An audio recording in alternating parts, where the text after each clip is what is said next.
Alors, on va démarrer ce nouveau cours en parlant d'abord des concepts objets. Je vais aller très rapidement, ça va être beaucoup de rappels. Et ensuite, on parlera du ML. C'est pareil, on fera qu'un survol parce qu'on n'a pas beaucoup d'heures pour en parler.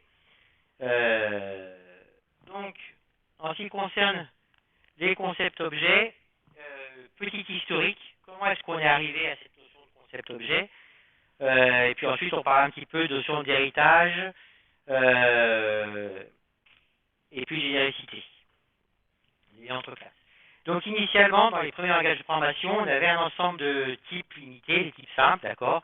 Donc suivant le langage, ça pouvait être entier, chaîne de caractères, réel, et puis des valeurs qui étaient d'un certain type donné. Donc on peut voir un type de données comme finalement l'ensemble des valeurs possibles que peut prendre ces données. Alors l'inconvénient, si on se contente de ça, c'est qu'on a un ensemble de types qui est figé, limité, d'accord, sans le départ. Le typage est complètement statique. Et notamment, il n'y a pas aussi une notion de sous-typage, et ça, on verra que ça peut être très utile. Et en plus, quand on écrit un type de donnée, on n'aborde que l'aspect statique d'une donnée. Bon, voilà, c'est un truc dans un ensemble. Après, sont arrivés les enregistrements. Donc, les enregistrements, record en Pascal, les structures en C, eh bien, cette fois-ci, les données, ça va être un produit cartésien d'autres données. Donc, par exemple, ça peut être deux entiers et puis une chaîne. Et chaque élément d'un produit cartésien peut être d'un type qui est un autre produit cartésien, comme ici, où j'ai un couple de personnes, donc c'est un couple de couples. D'accord. Chaque personne étant définie par un uplay string. Par rapport à ça, on va avoir des constructeurs d'enregistrement qui vont permettre de cocher un nouveau type. Donc, on va avoir un nombre de types qui devient illimité. On pourra construire au besoin nos nouveaux types. D'accord. Donc là, je vais mettre un exemple ici où j'ai un type livre qui est constitué de différents champs avec chacun leur type. Si on fait le bilan, par rapport au type simple, on va avoir le fait que maintenant on a un ensemble de types qui est extensible à volonté.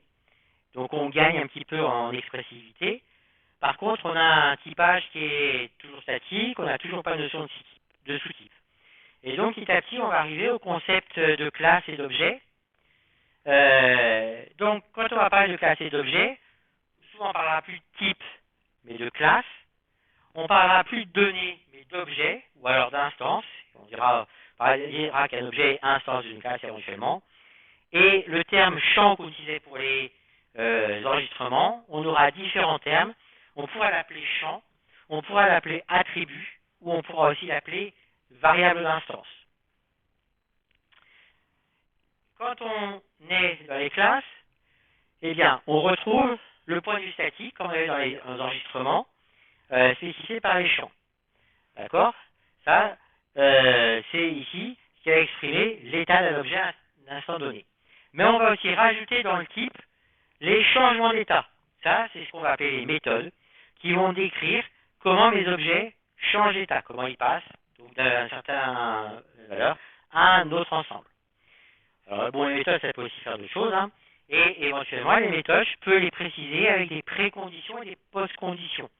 Une précondition, c'est quelque chose qui doit absolument être vrai au moment où j'appelle la méthode, et la post-condition, c'est quelque chose qui doit être vrai quand j'ai terminé d'exécuter la méthode. Bon, bah là, je vous mets un exemple de classe, on reviendra un petit peu après sur la notation UML, et puis, bon, bah, c'est pareil, la notation pointée, je ne reviens pas, mais utiliser un point pour appeler une méthode sur un objet, ou qui fait référence à un attribut d'un objet, ça, c'est des choses que vous connaissez a priori. Voilà, donc ça, c'est pour vous resituer un petit peu pourquoi on est arrivé à cette notion de classe et ce qu'une classe apporte par rapport au reste. Alors, autre chose, c'est que un objet, c'est quelque chose qui doit commencer par naître, être créé, puis après il va vivre, et un jour il va mourir. D'accord? Et du coup, on va avoir trois types de... Alors, j'ai mis méthode ici, j'aurais méthode entre guillemets. On peut avoir des constructeurs, des destructeurs, et puis les autres méthodes. Alors, les constructeurs, c'est souvent un faux ami, parce que la plupart du temps, un constructeur, c'est plutôt un initialisateur. Quand vous construisez un objet dans un langage, si je reprends le cas de Java, puisqu'on va parler de Java, finalement, s'il construit l'objet, c'est plutôt new. D'accord? Et derrière, le constructeur, il va initialiser plutôt l'objet. D'accord? Les destructeurs, c'est pareil, en général, ce ne sont pas eux qui détruisent l'objet. En Java, c'est Ramasmith qui va détruire l'objet. En C++, c'est Delete qui va détruire l'objet, mais le destructeur, d'ailleurs le terme, il a un nom spécial, c'est finalize, il est là justement pour finir proprement la vie de l'objet. C'est l'objet qui rédige son testament parce qu'il sait qu'il va mourir, donc il fait les choses proprement, en quelque sorte, d'accord? Il règle ses dettes, etc. Voilà, et puis après, on a toutes les autres méthodes. Et ce qui est fondamental, vous dépêchez de s'asseoir, c'est que rien n'est possible sur un objet qui n'existe pas. D'accord? Donc, quand on applique une méthode à une variable, il faut que dans la variable, on ait déjà un objet. Et évidemment, rien n'est possible sur un objet qui est détruit. Après, on peut avoir des objets persistants. C'est un objet qui va pas mourir à la fin du système qu'il a créé. Classiquement, quand vous créez un objet, vous arrêtez votre programme, votre machine virtuelle, votre objet il meurt. Bon, bah, les objets persistants, ces objets-là, ça a quelques inconvénients. En cas de panne, en cas de problème de maintenance, on perd tout. Donc, on a la notion d'objets persistants qui sont des objets qui survivent à la création du système les ayant créés. Alors, il n'y a pas de miracle, d'accord? Votre objet, il plane pas là, dans l'air, c'est que forcément, il est sauvegardé sur un disque ou ce genre de choses. Mais conceptuellement, on peut avoir une couche d'abstraction qui nous laisse considérer ça comme des objets normaux.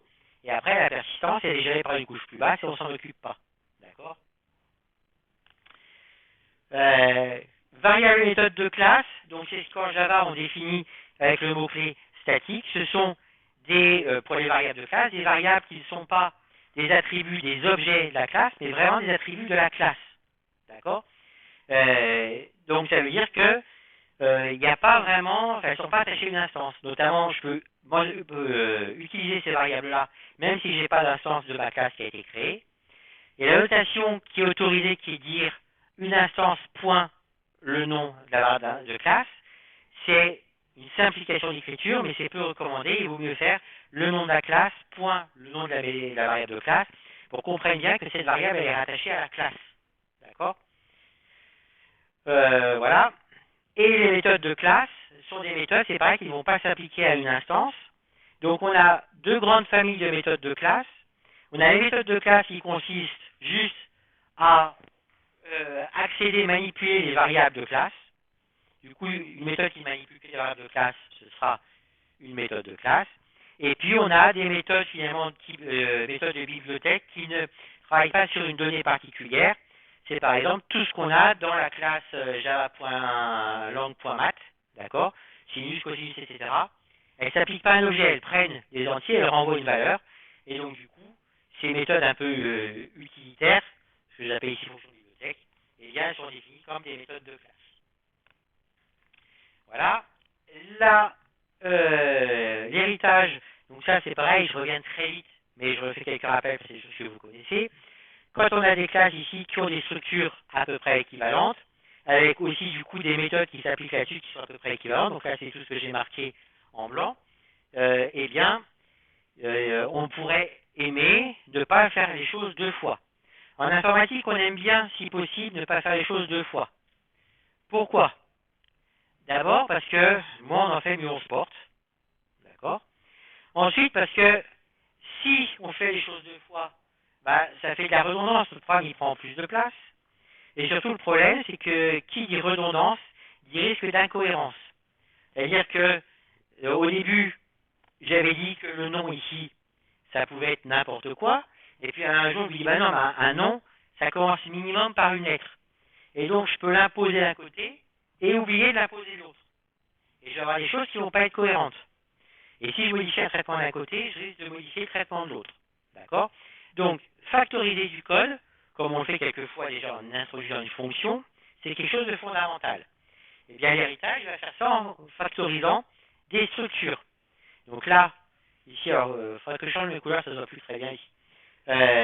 Sur mon exemple précédent, ce qui était commun entre élève et personnel, je veux dire, finalement, c'est ce qui correspond à toute personne. Donc, je vais pouvoir définir une classe personne, qui regroupera donc ses communs, nom et prénom. Et je vais dire que élève, eh bien, c'est un sous-type particulier de personne, que personnel, c'est un autre sous-type de personne. Et là, je vais mettre que ce qui est nouveau. Ça veut dire que tout ce qui était dans personne, c'est aussi valable pour élève. Et c'est valable pour personnel. Alors ça, on a plein de façons de le dire. On peut dire que élève hérite de personne, que élève est une sous-classe de personne, que élève est une spécialisation de personne, que élève est un sous-type de personne. On a plein de façons de faire. Et on peut aussi dire dans l'autre sens que personnel est une super classe d'élèves, que personnel est une généralisation d'élèves, que personnel est un super type d'élèves. Voilà, on a plein de vocabulaire pour désigner cette même chose. D'accord? Et on pourra aussi dire que élève est une classe fille de personnes et que personne est une classe mère de élèves. D'accord? Voilà. Alors maintenant, ce qu'il faut comprendre aussi sur cette relation d'héritage, c'est que ça définit un sous-typage. Et un objet d'une classe fille est un objet d'une classe mère. Un élève est une personne. Un personnel est une personne. D'accord? Ça veut dire que tout ce qui s'applique à une personne s'applique à un élève. Et pas l'inverse. D'accord? Donc c'est ce que je dis ici. J'ai vérifié créé pour élève, pour personne, donc je peux l'appliquer aussi pour un personnel ou pour un élève. Mais la réciproque n'est pas vraie. Si je reprends mon exemple ici, je ne peux pas changer d'année ici une personne. Parce que pour une personne, je n'ai pas cette notion d'année. Parce que peut-être d'ailleurs que la personne, en fait, c'est quelqu'un du personnel qui n'est pas dans une année d'études particulière. D'accord? Alors ça, c'est fondamental, notamment parce que à partir de là, ce qu'il faut comprendre, c'est la chose suivante. Est-ce que je trouve une feuille?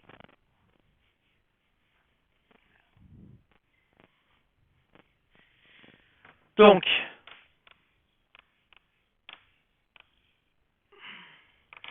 j'ai une variable de type élève, je dis personne, et une variable de type élève, que j'initialise.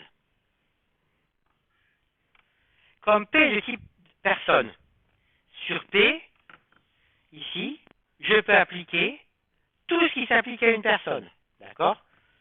Ici, ce sont donc les méthodes de personne. Comme E est de type élève, sur E, je peux appliquer, évidemment, les méthodes de élève. D'accord? Mais comme un élève est une personne, et bien sur E, je peux aussi appliquer les méthodes de personne. D'accord? Alors maintenant, à votre avis,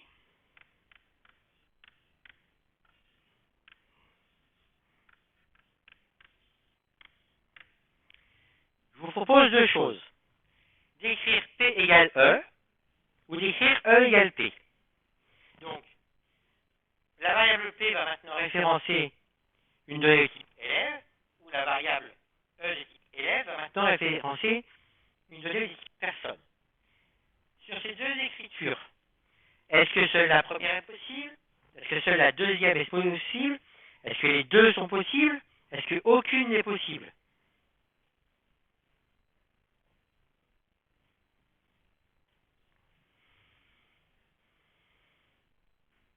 Alors, on va commencer par, je vais faire ici le petit tableau 1, la première, la deuxième, les deux et aucune.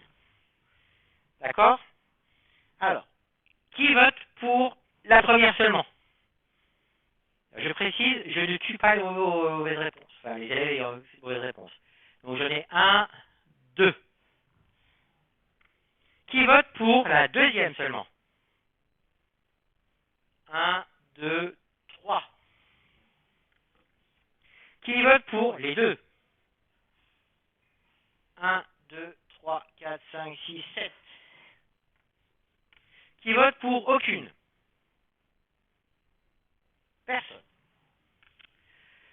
Alors, 1, 2, 3, 4, 5, 6, 7, 8, 9, 10, 11, 12, 13, 14, 15, 16, 17, 18, 19, 20, 21, 22, 23, 24, 25, 26, 7 et 3, 10 et 2, 26. On y est.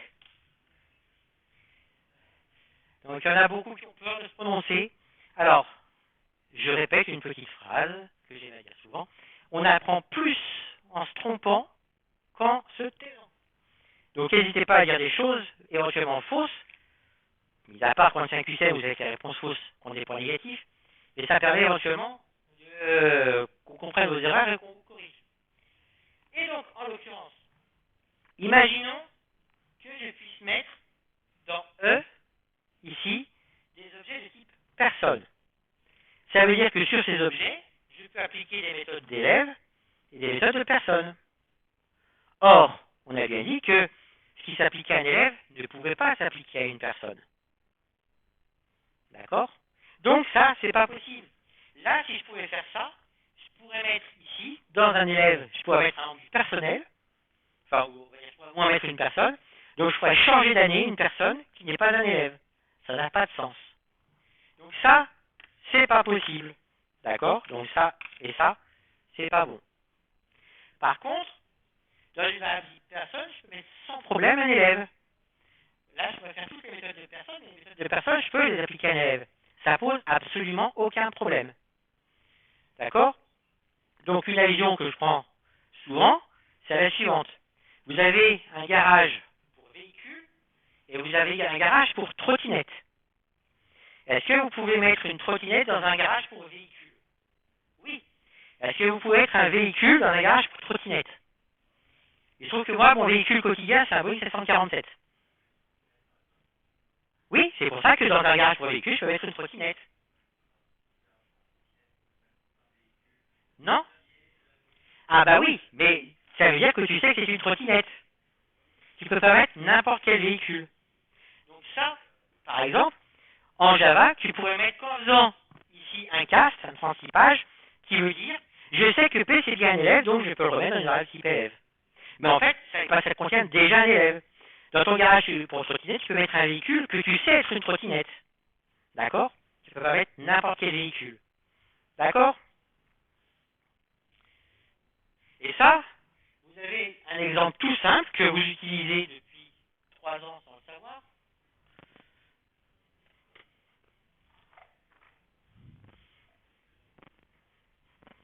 On est face à la chose.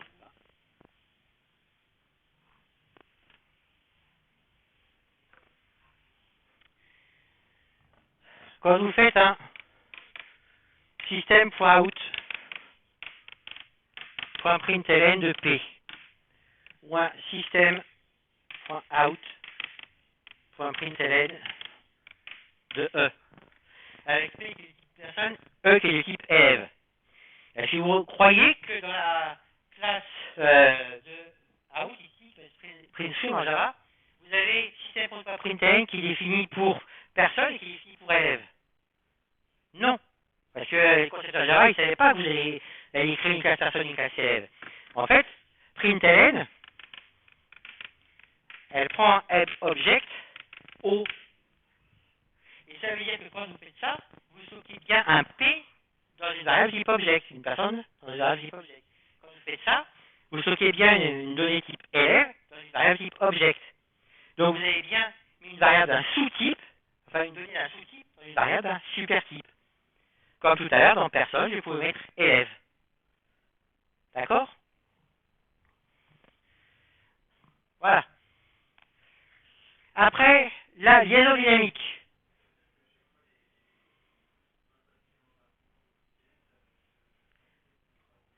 Il n'y a pas de cast à faire. Quand on est sur un super type, il n'y a pas de cast. Alors, println, en l'occurrence, dans la Java doc, enfin pour les classes ici, elle est définie pour les types objets et pour les types simples.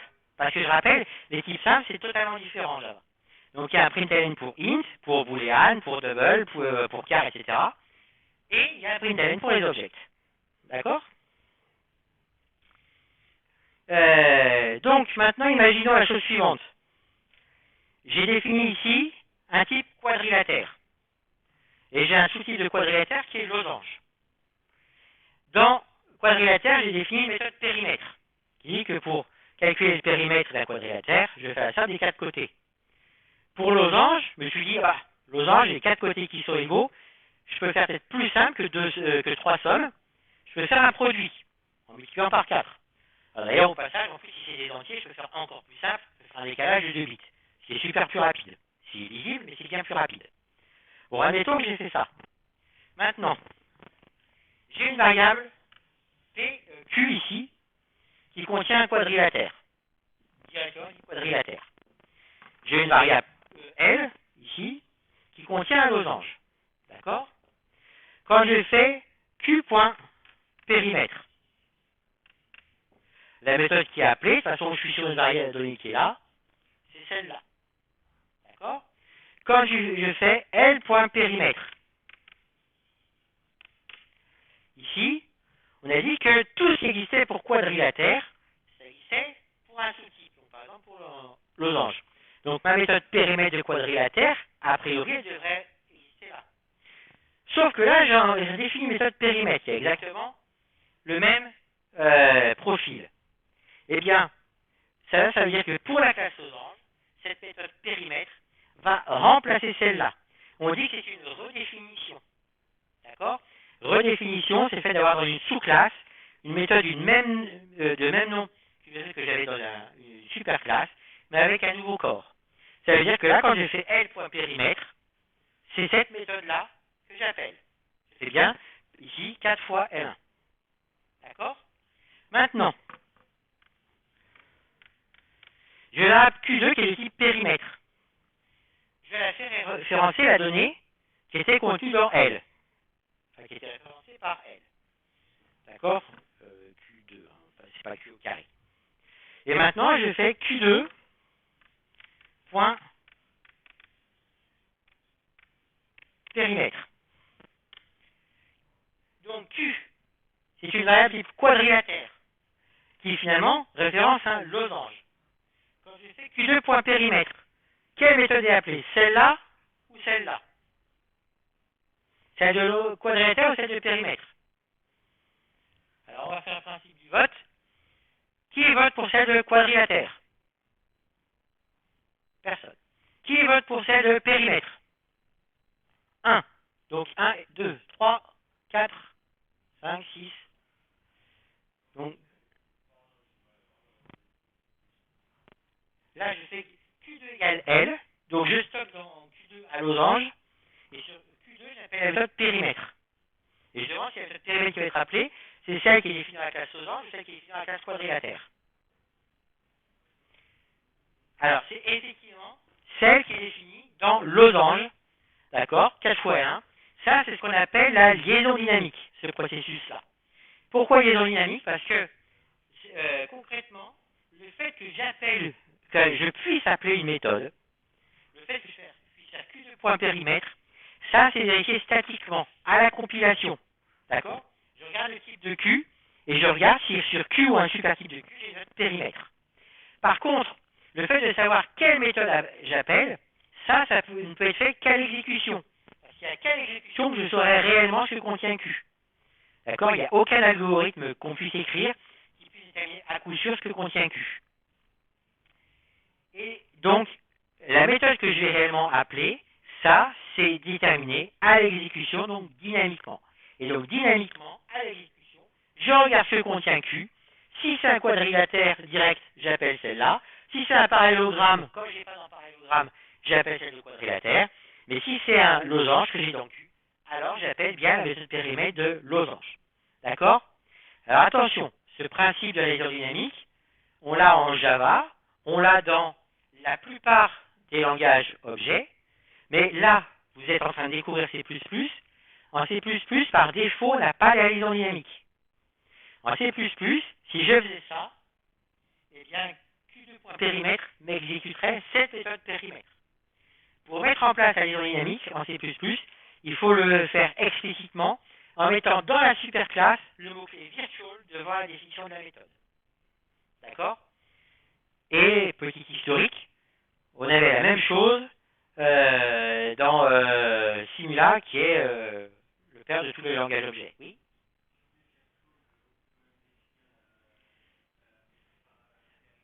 Ouais, tout à fait. En C++, virtual sert à deux choses. Il sert à remplacer, enfin, à faire la même chose que l'infrax de Java. Donc, déclarer une méthode en disant, là, je la définis toujours pas. Et il sert à dire, je déclare la méthode, mais si jamais elle est définie dans une sous-classe, alors j'irai chercher dans la sous-classe. D'accord? Voilà, classe et méthode abstraite. Je ne vais pas y revenir. L'héritage, juste petite chose, c'est que Donc vous, pour le moment, vous allez surtout pratiquer les langages de programmation orientée objet, mais la notion de classe et de concept, enfin oui, de classe, elle existe aussi dans des méthodes de conception, c'est ce qu'on va voir avec UML. Et par exemple, on a des méthodes de conception qui vont autoriser l'héritage avec recouvrement, c'est-à-dire qu'on pourra avoir ici, si voilà. Dans le bâtiment j'ai des sous-classes professionnelles et habitation, je pourrais imaginer un bâtiment qui soit et professionnel et d'habitation. En programmation, ça n'a pas vraiment de sens. En conception, ça peut avoir du sens. Par contre, du coup, on va trouver un moyen d'implanter ça derrière quand on passera à la programmation. L'héritage multiple, c'est le fait qu'une classe puisse hériter de deux classes. L'héritage multiple, c'est pareil, ça va exister en conception et dans les langages de programmation, ça ne va pas toujours exister. Par exemple, ça n'existe pas en Java, ça va exister en C++, ça existe en Python. D'accord? Alors l'héritage multiple, je ne vais pas avoir le temps d'y détailler, mais c'est vrai que ça pose quelques problèmes qui nécessitent éventuellement du coup de prendre des précautions pour résoudre ces problèmes-là. En Java, du coup, ils ont fait le choix de dire qu'on n'en fait pas. Alors, alors ça, j'ai mis propriété d'héritage. En fait, je mélange ici ce qui concerne l'héritage et sous-typage. L'héritage, ça définit une relation d'ordre. C'est-à-dire que c'est... non. L'héritage définit une notion de sous-typage qui est une relation d'ordre. Autrement dit, A est un sous-type de A. Si B hérite de A, B est un sous-type de A. Si A hérite de B et que B hérite de A, en fait, c'est que, enfin, si A est un sous-type de B et B est un sous-type de A, c'est que A égale B. Donc, je ne peux pas avoir de cycle sur ma relation d'héritage. Et c'est transitif.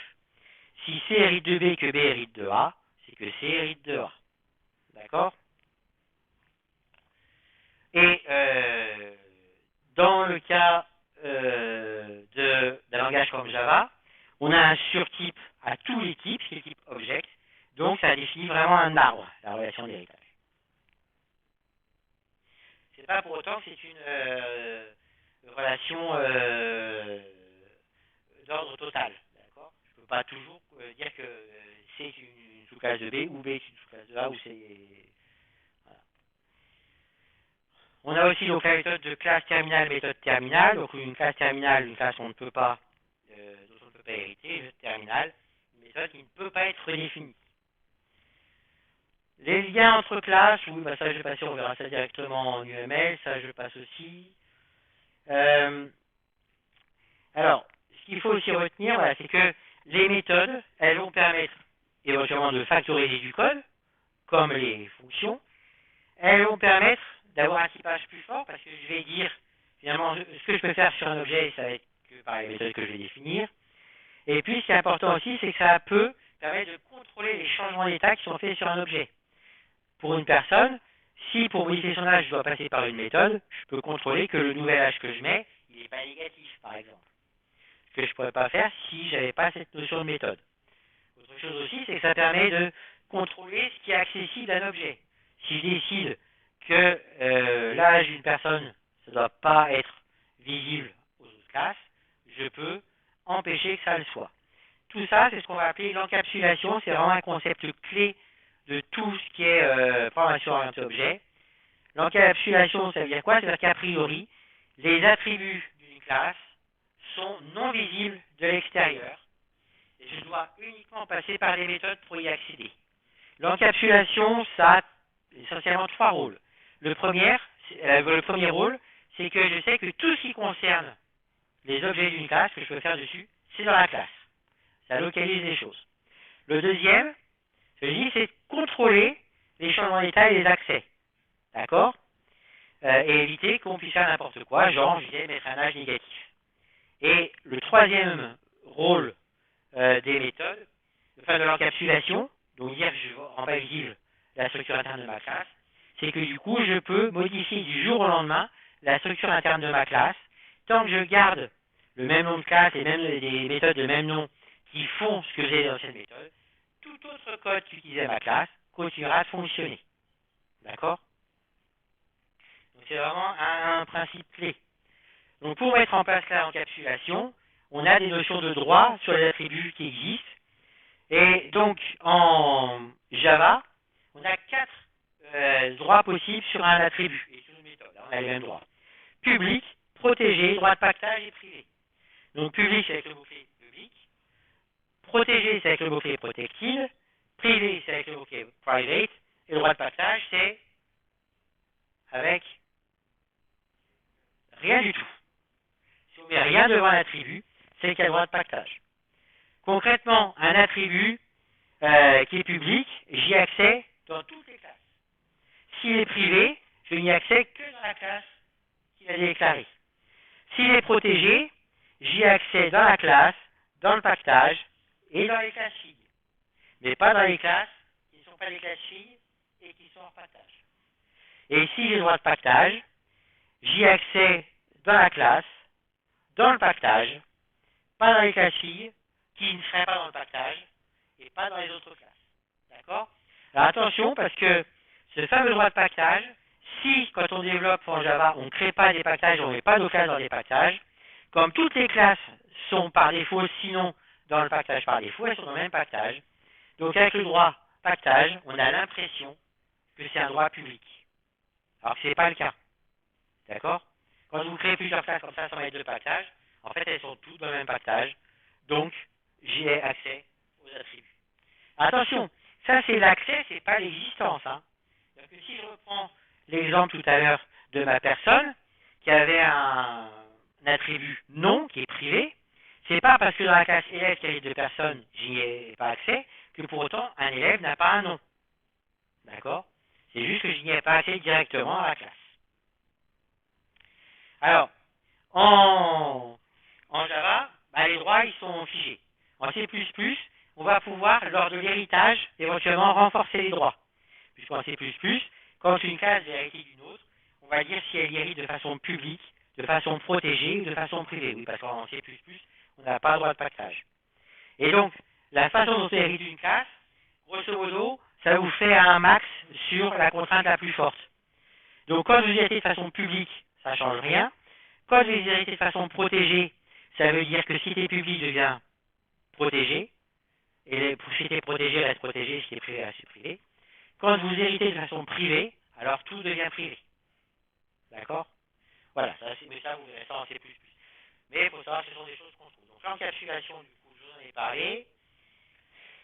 Et enfin, dernière petite chose, imaginons ici je compare une liste d'entiers et une liste de chaînes de caractères.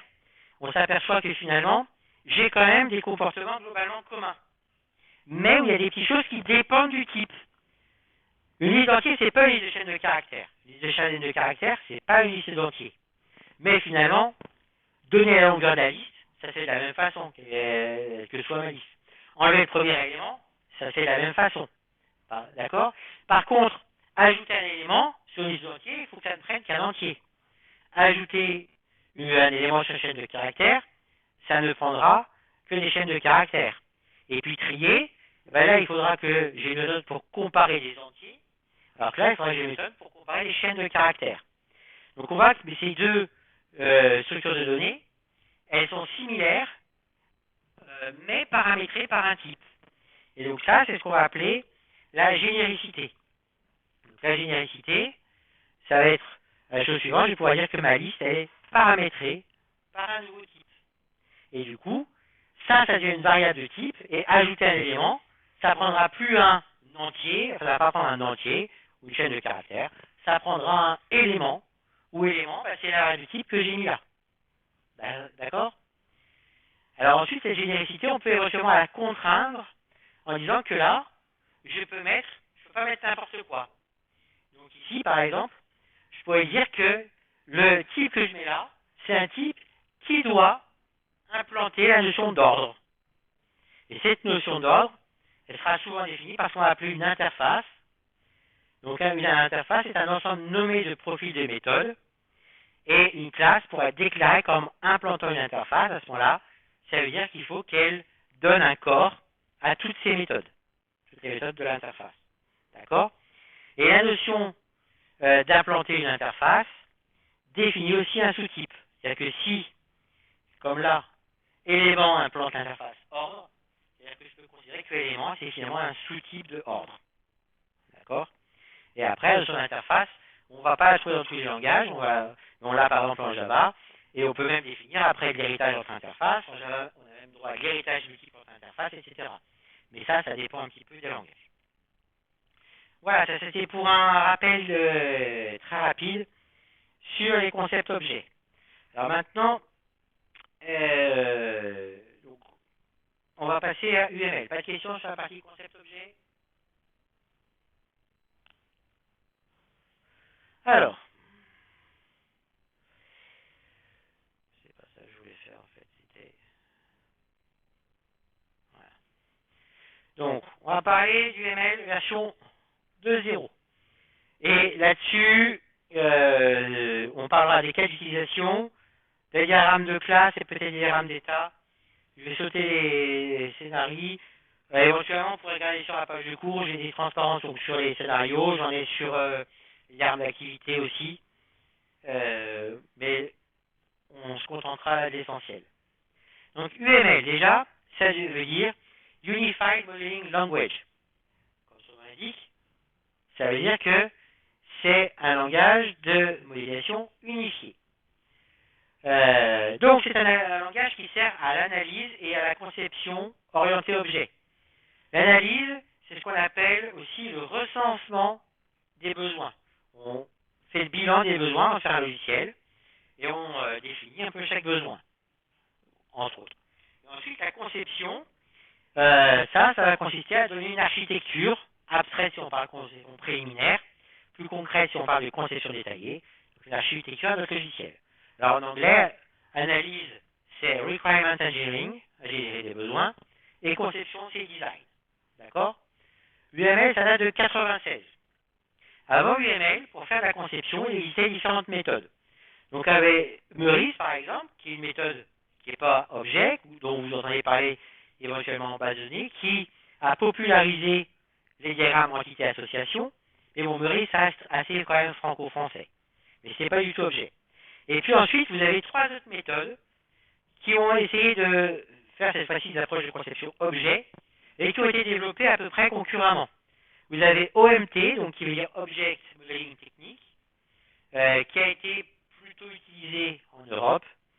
Et vous avez Butch, qui porte le nom de son concepteur, et Ooze, Object Oriented Software Engineering, qui ont été plutôt utilisés aux États-Unis. Mais ces trois méthodes-là sont restées un petit peu confidentielles, d'accord? Plus utilisées dans le monde universitaire, pas trop d'utilisation dans l'industrie, où notamment on utilisait encore pas mal des choses comme SADT pour faire de l'analyse fonctionnelle. Et la volonté des concepteurs du ML, c'était de dire, ben, ces méthodes-là, si elles ne réussissent pas à percer, c'est parce qu'il leur manque des trucs à chacune. Et en fait, si on prenait l'ensemble des trois, on aurait à peu près tout ce qu'il faut. Donc ils ont voulu essayer d'unifier un petit peu ce qu'on avait dans les trois méthodes. Donc, par exemple, les diagrammes de classe, les trois méthodes le proposaient. Il y a peut-être des petites différences de syntaxe, mais les trois méthodes proposaient la notion. Par contre, les diagrammes de cas d'utilisation, qu'on va voir juste après, il n'y avait que OMT qui les proposait. Il y avait d'autres choses qui les proposaient que dans une autre méthode. Voilà, donc UML, le but c'était de dire, si on mettait tout ça ensemble, on aurait peut-être enfin un truc qui serait utilisable. Alors, UML, ce qu'il faut bien comprendre, du coup, c'est que c'est, alors j'ai mis langage au singulier, en fait, c'est plein de langages. UML, à la base, c'était, je crois, 8 ou 9 schémas différents, maintenant ça va être 12 schémas différents. Donc, c'est plein de langages. Et c'est surtout pas une méthodologie. Donc, on ne vous dit pas comment utiliser UML. Après, il y a d'autres gens, dont certains qui font partie des fondateurs du UML, qui ont défini des méthodologies. Donc, vous avez le processus unifié, vous avez tout ce Unified Process, voilà. Vous avez plein de trucs qui ont été définis, qui proposent des méthodes, mais UML, c'est pas une méthode. Après, comme ils ont voulu unifier et rassembler tout ce qui existait, ben, ça fait beaucoup de concepts. La question qu'on peut se poser, mais finalement, est-ce qu'il n'y a pas trop de concepts? En fait, il faut voir UML comme un ensemble de trucs à votre disposition et vous choisissez ce que vous voulez. D'accord? Alors, quand on va utiliser éventuellement ce qu'on appelle des méthodes, donc MDD, Model Driven Development, qui vraiment on fait tout en UML par exemple, jusqu'à aboutir à une génération de code quasi automatique, Là, bah, finalement, ça va vous imposer ce qu'on veut utiliser, on va quasiment tout utiliser. Mais après, c'est pas la seule façon d'utiliser UML. D'accord? Donc, UML, on peut le voir, comme je disais, comme un ensemble de notations à disposition, et au besoin, quand on veut exprimer un truc, peut-être que plutôt que de rédiger 20 pages, un petit schéma qui prend le bon vocabulaire, le bon langage UML, ce sera plus clair et plus simple. D'accord? Autre chose aussi, c'est que UML a été conçu pour être extensible. Voilà, après on ne rentrera pas dans les détails du UML, de comment c'est formalisé, etc. Donc maintenant, on va s'intéresser à la première partie, recensement du besoin ou analyse, d'accord? Et les questions finalement qu'on est amené à se poser quand on fait ça, c'est qui va utiliser le logiciel, pourquoi faire, qui va faire quoi, et éventuellement, est-ce qu'on pourrait pas avoir des exemples de comment un fonctionnement normal ou anormal d'une fonctionnalité doit se dérouler. Alors pour le qui et quoi, eh bien, on a les diagrammes de cas d'utilisation. Et pour des exemples, on a les diagrammes de scénario ou scénario. Donc, on va commencer par ces diagrammes très simples, qui sont les diagrammes donc, de cas d'utilisation, sur lesquels vont figurer deux notions, les acteurs et les cas d'utilisation. Qu'est-ce que c'est? Alors, oui, donc le but de ça, c'est bien de recenser le besoin, le qui, le quoi et le qui fait quoi. Donc, le qui, ça va être ce qu'on va appeler les acteurs. Un acteur, c'est un type d'utilisateur. Donc, dans une entreprise, peut-être que quelqu'un qui fait partie des ressources humaines aura une certaine façon d'utiliser le logiciel qui gère le personnel, parce que par exemple, il doit s'occuper de l'établissement des fiches de paie, donc il doit avoir certaines fonctionnalités qui sont à sa disposition. Là où le salarié quelconque, lui, pourra par exemple consulter sa fiche de paie, et où un chef de service pourra valider ou pas les congés, ça veut dire qu'un utilisateur, enfin un membre du personnel quelconque pourra demander des congés. Mais on voit bien qu'on a différentes fonctionnalités, que c'est pas n'importe qui peut faire n'importe quoi. D'accord? Et le qui, c'est pas finalement Tartampion ou bidule machin, c'est un membre de RH, c'est un membre du personnel, c'est un chef de service. Donc c'est ça un acteur, c'est un qui l'utilisateur. Et après, il va y avoir des liens de relation entre acteur et cas d'utilisation pour dire qui fait quoi, et quelquefois même entre cas d'utilisation. Voilà. Et donc là, je vous ai mis des exemples qu'on pourrait avoir, client, secrétaire, comptable, personnel, base de données.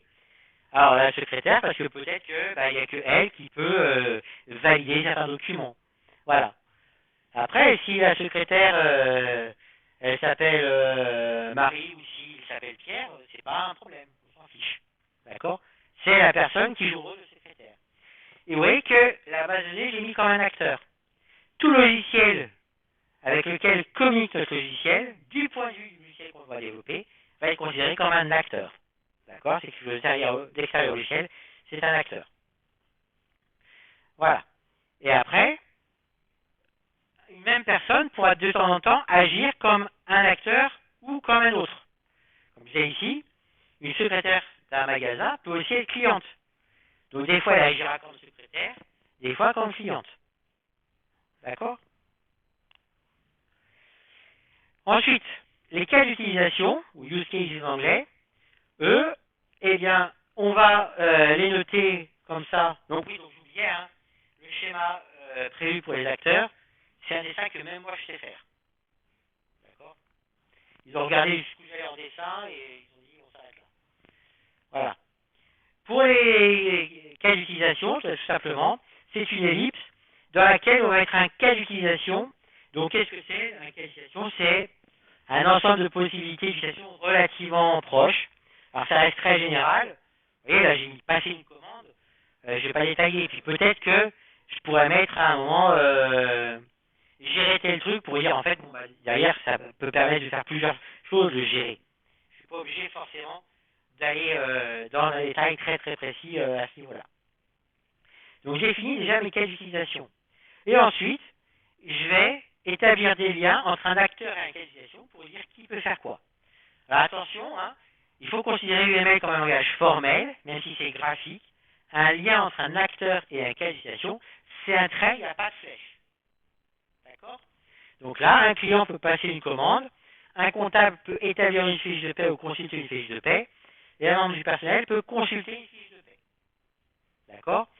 Alors, quand je dis qu'un comptable peut consulter une fiche de paie, et que je fais quelque chose de différent ici du personnel, c'est parce que mon comptable, il peut, en tant que membre du personnel, consulter sa fiche de paie, mais en tant que membre, enfin que comptable, il a accès, par exemple, aux fiches de paie de tout le monde.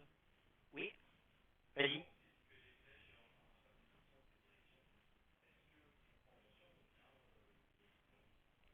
C'est une obligation, c'est la définition du langage, entre un acteur et un cas d'utilisation, je mets un trait. Ça veut dire que l'acteur participe à ce cas d'utilisation. D'accord? Voilà.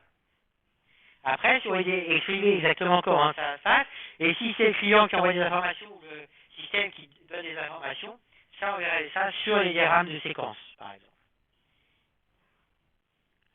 Ensuite, je vais pouvoir avoir également des relations entre cas d'utilisation. Une relation que j'ai, c'est uses. Alors là, cette fois-ci, donc c'est une flèche. Là, il y a bien une flèche. Entre guillemets à la française, le chevron ici, on a le mot-clé uses. Et ça veut dire, par exemple, que pour établir une fiche de paie ou pour constituer une fiche de paie, il faut s'authentifier. D'accord? Donc, dans le cadre de la réalisation de ce cas d'utilisation, je dois réaliser celui-là. Je ne dis pas si c'est avant, au milieu, à la fin, mais voilà, je ne peux pas établir une fiche de paie sans faire une authentification. D'accord? Et ça me permet, n'empêche, de dire que ce concept d'authentification, il est suffisamment général et utilisé à plusieurs endroits pour dire j'en fais quelque chose d'un peu particulier. Donc ça, c'est un premier type de lien qu'on a entre cas d'utilisation. On a aussi un lien d'héritage. Donc par exemple, consulter une fiche de paie, servir de consulter un document, ça veut dire que la démarche est globalement la même, d'accord? Mais qu'à un moment, il y aura un truc un petit peu plus particulier. Voilà. Donc ça, c'est la notion d'héritage. Et puis, on a la notion ici d'extension, qui se note à nouveau avec une flèche, ici et le mot-clé extend. Et ça, si je dis que ici, imprimer extend constitue une fiche de paie, ça veut dire que dans le cas de la consultation d'une fiche de paie, je pourrais éventuellement mettre en place le cas d'utilisation imprimé. D'accord? Alors, un héritage ici, ça veut dire que consulter une fiche de paie, c'est bien consulter un document. Mais peut-être que du coup, quand je vais devoir aller choisir un document, je vais me limiter aux documents qui sont des fiches de paie. D'accord? Je suis un peu plus précis que consulter un document de manière générale. Mais, disons que pour consulter une fiche de paie, je ne vais pas commencer par consulter un document, avant après de le transformer en fiche de paie. Alors que là, ici, ma fiche de paie est là, je peux éventuellement l'imprimer. Et j'ai un truc qui me permet d'imprimer n'importe quel document. Donc j'ai un truc à imprimer un document que je peux utiliser dans ce cadre-là. D'accord? Et attention, hein, donc, grosso modo, la différence entre extend et uses, c'est que le use il est obligatoire, mais que le extend il est facultatif. Et la flèche, elle est un petit peu inversée, ça peut être contre-intuitif au début, même si après, finalement, c'est logique. Hein. Établir une fiche de paie utilise l'authentification. J'ai la flèche qui va de établir une fiche de paie vers authentification. Alors que, pour dire que dans le cas de constituer une fiche de paie, je peux imprimer, j'ai pas ici une flèche dans ce sens-là, j'ai la flèche de imprimer qui dit qu'imprimer vers consulter avec extend dans ce sens-là. D'accord? Alors autre chose aussi que j'ai pas noté, qu'on peut faire, c'est entre acteurs, ici, je peux aussi définir une relation d'héritage. Par exemple, alors ce serait plutôt dans l'autre sens, un comptable est forcément membre du personnel. Donc ça, je pourrais le mettre, du coup, j'en déduirais que, a fortiori, tout comptable peut faire ce que peut faire un membre du personnel. D'accord? Alors que, tout à l'heure, entre secrétaire et client, ce n'est pas le cas. Une secrétaire n'est pas forcément cliente de son magasin, et un client d'un magasin n'est pas forcément secrétaire d'un magasin. D'accord? Voilà. Donc ça, c'est les diagrammes de cas d'utilisation. Ça semble tout simple, tout bête, mais on s'aperçoit que finalement, pour avoir une bonne compréhension entre un client et un fournisseur, de ce qu'attend le client et donc ce qu'il va falloir faire, eh bien c'est vital. Parce que notamment, là déjà on ressent bien les cas d'utilisation, Et puis aussi, on recense bien qui va intervenir sur le logiciel. Et après, qui va faire quoi. Et ça, c'est fondamental derrière. Parce qu'au fur et à mesure qu'on fait apparaître des types d'utilisateurs, c'est pareil. Du coup, on va dire, ah oui, mais du coup, lui, il doit pouvoir faire ça. Donc, on va trouver des fonctionnalités qui n'étaient pas forcément prévues au départ. D'accord? Donc, un type de schéma tout simple, mais bien pratique. Alors, maintenant, on va passer à... Deuxième type de schéma, les diagrammes de classe.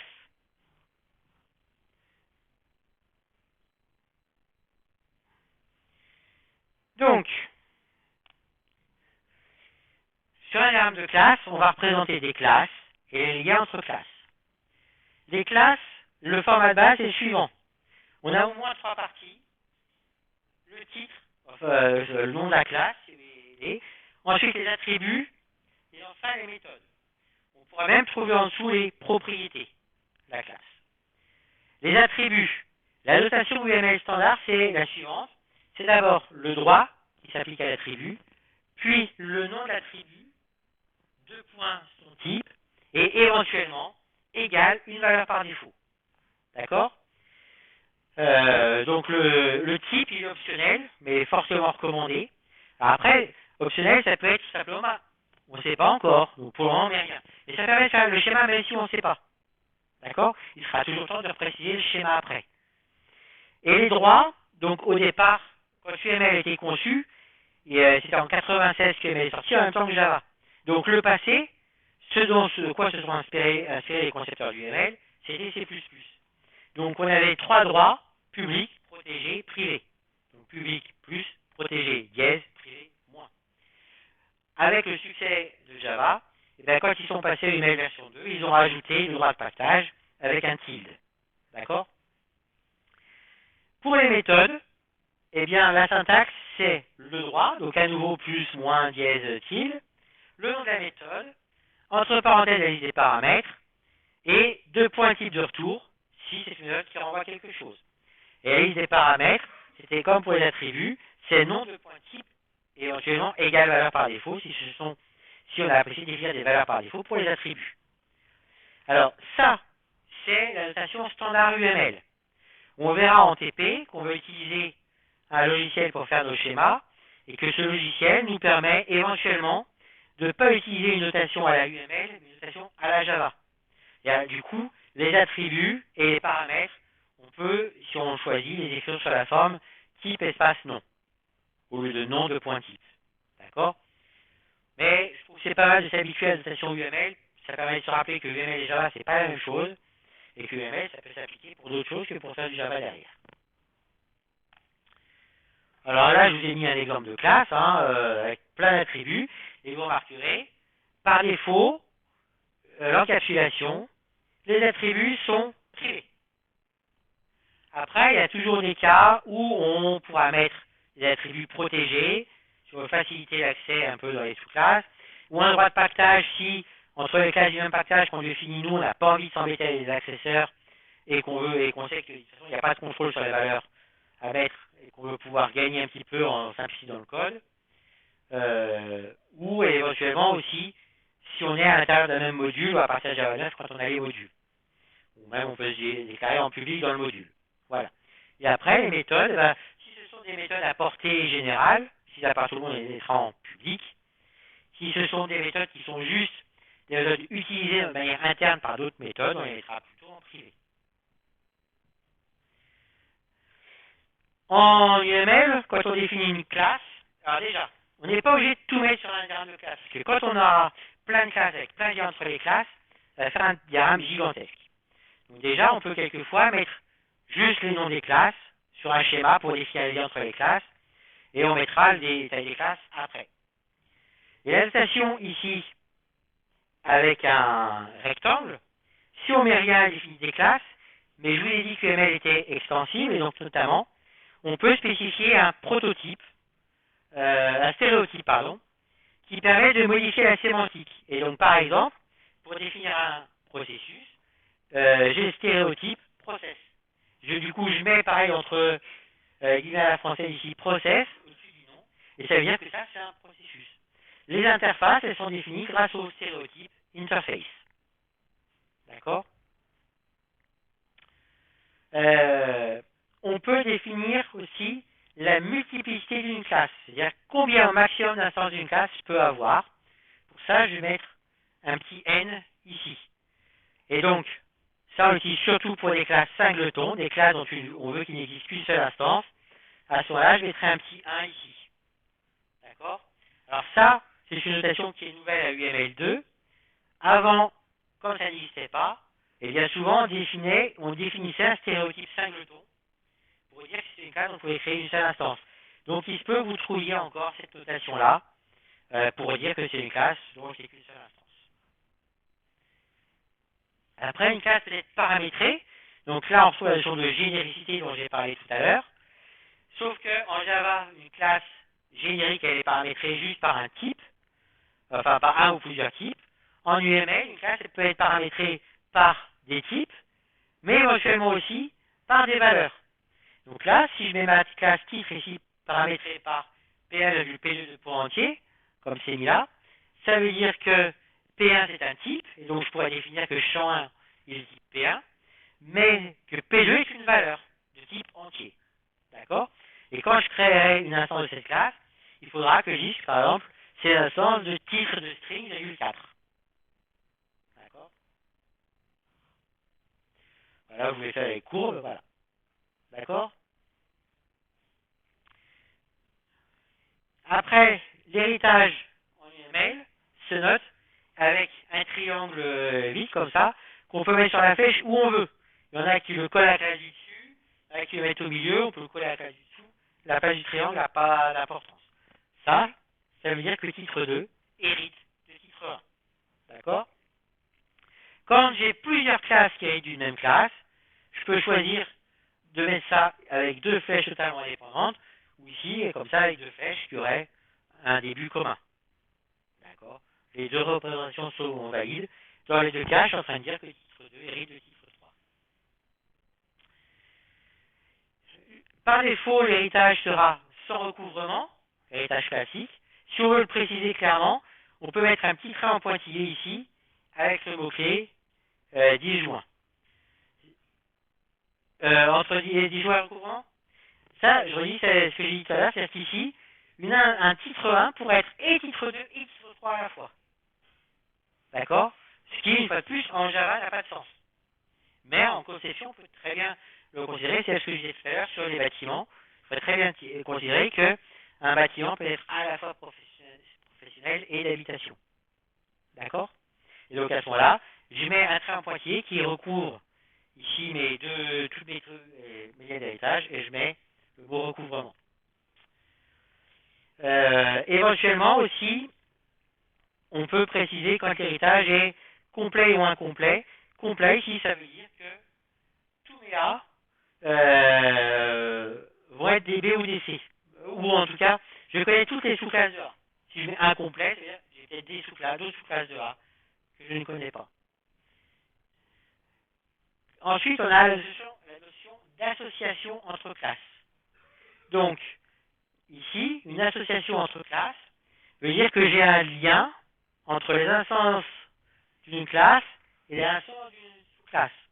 Donc, par exemple, si je veux représenter ici les enseignants, les élèves et les matières, eh bien, j'ai le fait qu'un enseignant va enseigner certaines matières.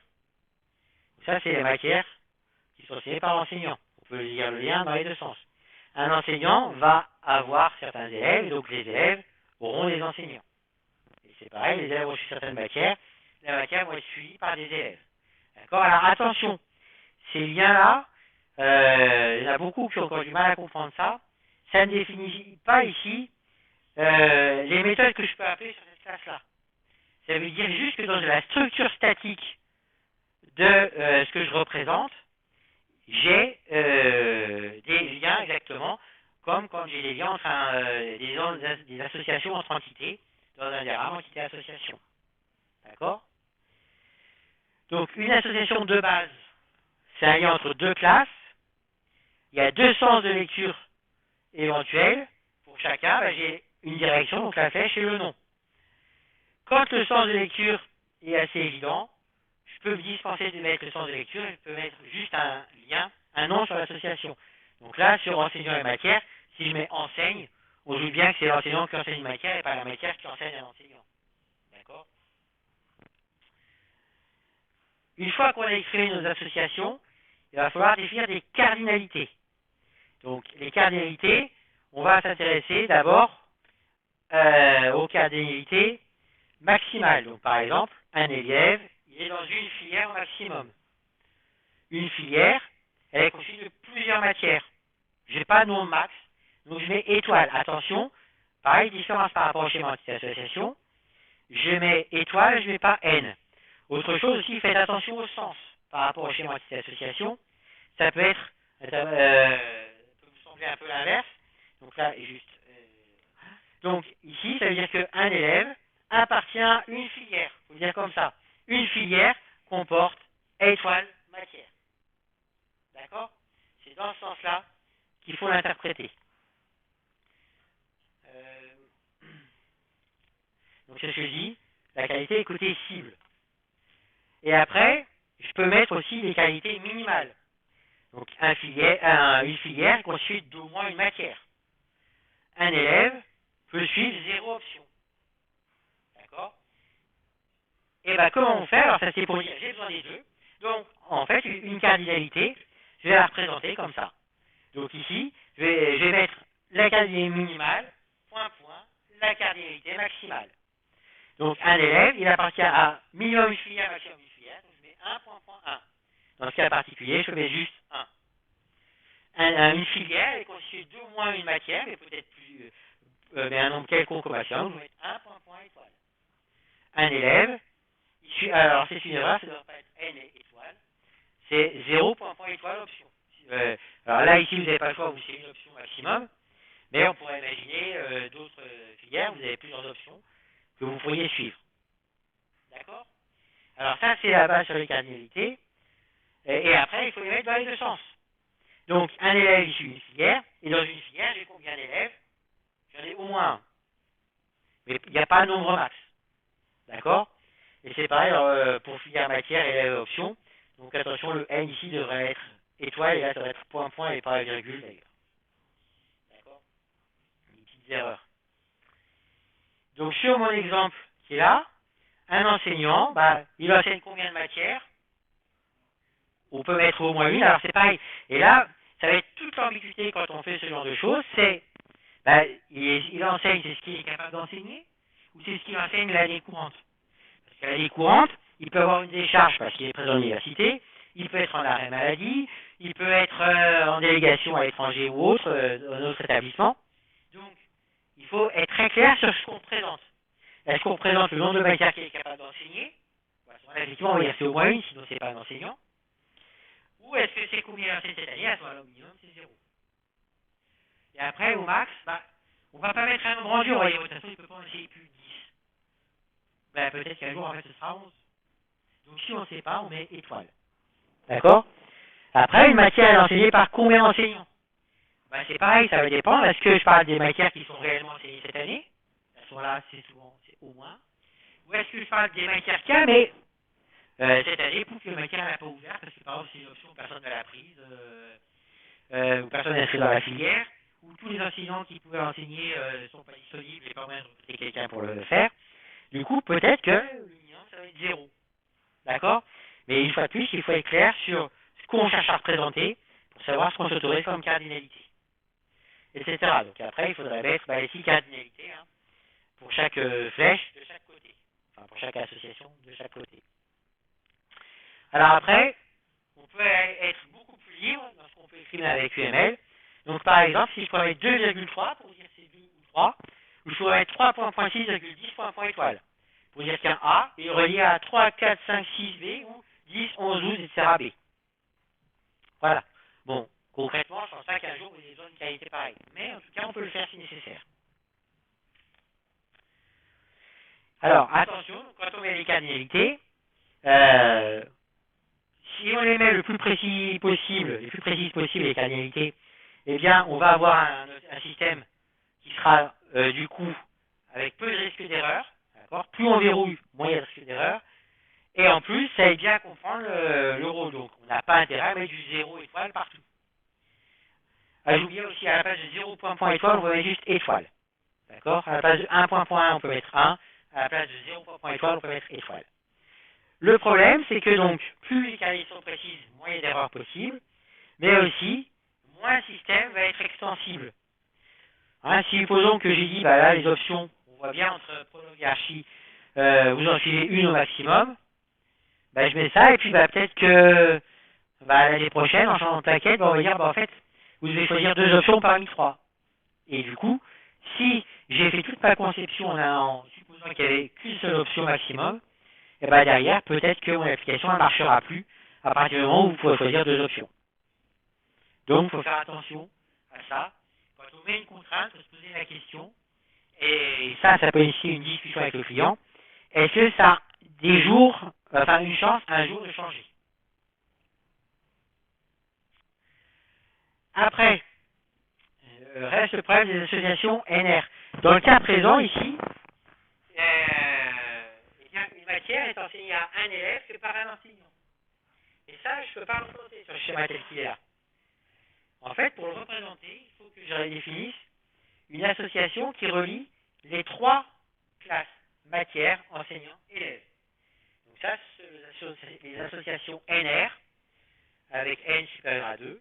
Et je les représente comme ça, avec un losange et des traits qui parlent à chacune des associations. La question maintenant, c'est qu'est-ce que je mets comme cardinalité ici? Eh bien, pour mettre les cardinalités ici côté enseignant, par exemple, je vais envisager tous les cas de couple matière-élève. Par exemple, à toi, on va dire, tiens, toi, parce que je t'ai répété tout à l'heure, je t'enseigne combien de matières? Tu pourrais dire au moins 2. D'accord? Donc, ici, matière-élève, pourquoi j'ai mis non, pardon. Matière, non, alors, c'est pas pour matière, c'est pour enseignant-élève, on va faire. Donc, j'enseigne au moins 2 matières. Donc, a priori, il n'y a pas de nombre limite. Tu vas en IHM au 2e semestre. Donc là, ça peut être 3 au maximum. D'accord? Maintenant, on va prendre un enseignant qui je vais prendre. David Olivier, tu enseignes combien de matières? Ah, tu l'as? Mince alors. Qui je vais prendre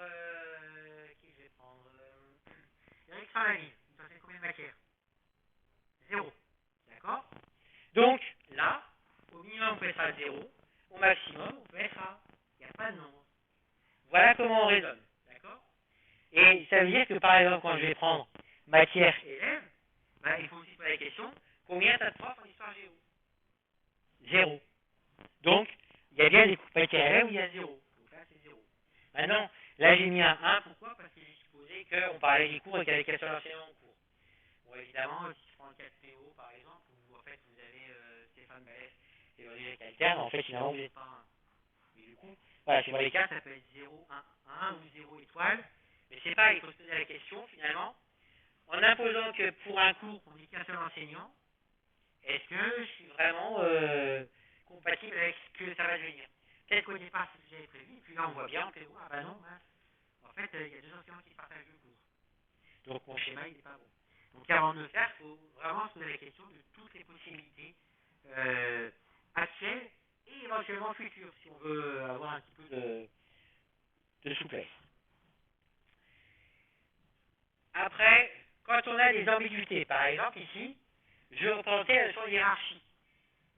J'ai la relation chef de, ici, entre 2 membres du personnel, et j'ai 0 étoile d'un côté, 0,1 de l'autre. Est-ce que c'est une personne qui a un seul chef, un chef et chef de plusieurs personnes? Ou est-ce que c'est une personne et chef d'au plus une personne peut avoir plein de chefs? Là, on est sur un cas qu'on comprend parce que c'est quelque chose qui concerne un peu tout le monde, mais dans un cas métier particulier, peut-être que ça peut ne pas être si évident que ça. Donc du coup, on va pouvoir associer des rôles ici. Alors bleu sur bleu, c'est pas génial, mais pour bien dire que là, un membre du personnel peut jouer dans le cadre de la relation chef de, le rôle de subalterne ou le rôle de chef. Et que celui qui joue le rôle de subalterne aura au plus un chef, et que celui qui joue le rôle de chef aura un nombre quelconque de subalternes. Alors, ne pas oublier les cas particuliers, hein. Le grand patron qui n'a pas de chef, d'où le 0, et le salarié qui est au bas d'échelle, qui est chef de personne, d'où le 0. D'accord? Alors, bon, la notion de rôle, on peut le mettre comme ça sur une relation qui concerne, une association qui concerne la même classe, mais on peut aussi le mettre quelquefois entre deux classes différentes.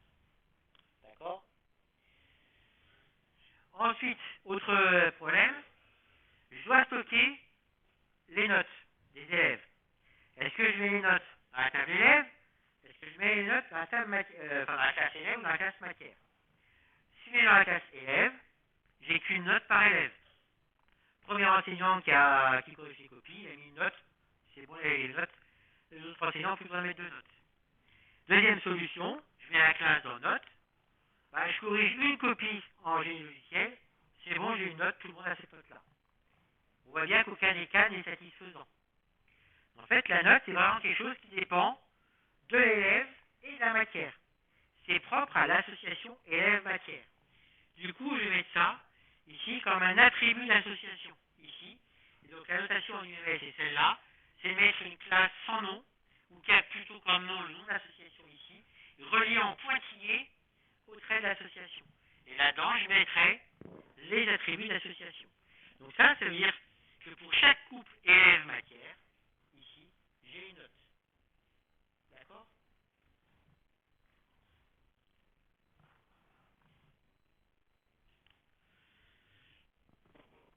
Je peux aussi parler par exemple de dépendance entre associations. Si je veux dire que les délégués d'une classe doivent être membres de la classe, eh bien je vais mettre ici le fait que l'association déléguée est un sous-ensemble, donc subset, de l'association membre.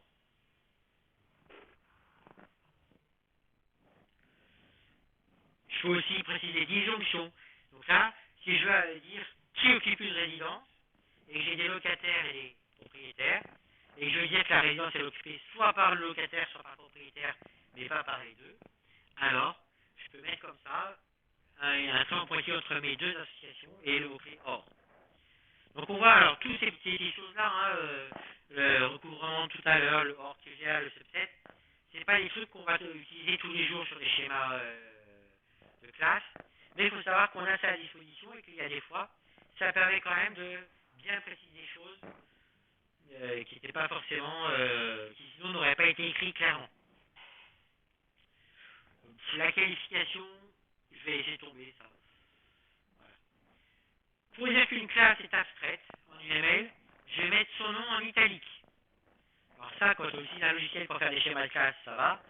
Quand on est à la main, c'est pas évident de faire l'italique à la main. Donc à ce moment-là, n'hésitez pas à utiliser un stéréotype abstract pour préciser votre classe est abstraite, d'accord? C'est pareil pour les méthodes abstraites, elles sont en italique, d'accord? Et là où elles sont définies, on les renote cette fois-ci en caractère droit. Les interfaces, j'ai dit on va utiliser le stéréotype interface. Et pour dire qu'une classe implante une interface, on va utiliser la grosse flèche de l'héritage, mais avec un trait en pointillé plutôt qu'un trait en trait plein. D'accord? L'agrégation, c'est une association, mais avec une sémantique qui est un peu plus proche que l'association standard. Ça veut dire que ce que j'ai ici de l'autre côté, ça paraît vraiment comme un composant de l'autre ici. Donc là, le moteur, c'est un composant de la voiture. Je pourrais le représenter comme ça. Donc une voiture, elle a un moteur. Mais là, j'ai envie de dire que c'est vraiment un composant de la voiture. D'accord? Après, j'ai une zone composition qui est encore plus forte. Donc c'est une agrégation, mais chaque composant ne peut être associé qu'à un composé. Donc là, si je mets ça ici, l'élève, c'est vraiment un composant de la classe, il a de sens que dans la classe, il est dans aucune autre classe. D'ailleurs, justement, là, on ne mettrait pas une agrégation, enfin une composition, parce que l'élève, il a quand même son autonomie propre. D'accord? Et peut-être qu'on a d'autres choses qui concernent l'élève. Alors, quand on a ici une composition comme ça, on peut éventuellement la représenter comme ça, en mettant ça à l'intérieur de la voiture.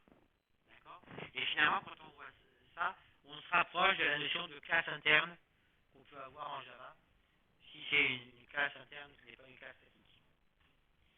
Et donc, pour dire que, voilà, moi j'ai besoin de la notion de moteur, avec plein de trucs dans la voiture, mais ça n'a pas de sens à l'extérieur de ma voiture. Voilà. Donc ça, c'était pour les diagrammes de classe. Alors, maintenant, pour la suite, ce que je vais peut-être faire, je vais vous présenter un peu... non, je vais d'abord vous présenter les diagrammes d'état, quand même, puisqu'on a le temps.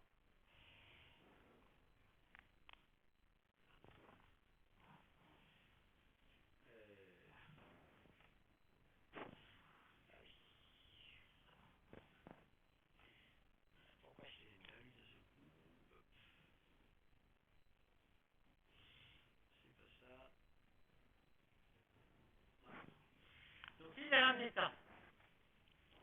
Si je fais bien de ce qu'on a vu jusqu'à présent, on a vu qu'on pouvait représenter donc, les besoins par les diagrammes de cas d'utilisation, l'aspect statique par les diagrammes de classe, et voilà, puisqu'on a, je n'ai pas parlé de scénario. Mais il manque l'aspect dynamique. Et pour représenter l'aspect dynamique des objets d'une classe, eh bien, je vais avoir notamment les diagrammes d'état. Alors, qu'est-ce qu'on appelle un état? À la base, un état, c'est les valeurs des champs d'un objet à un instant donné. Donc, si j'ai une classe enfant avec deux attributs, donc couleur de cheveux et âge, eh bien, blond 15, c'est un état.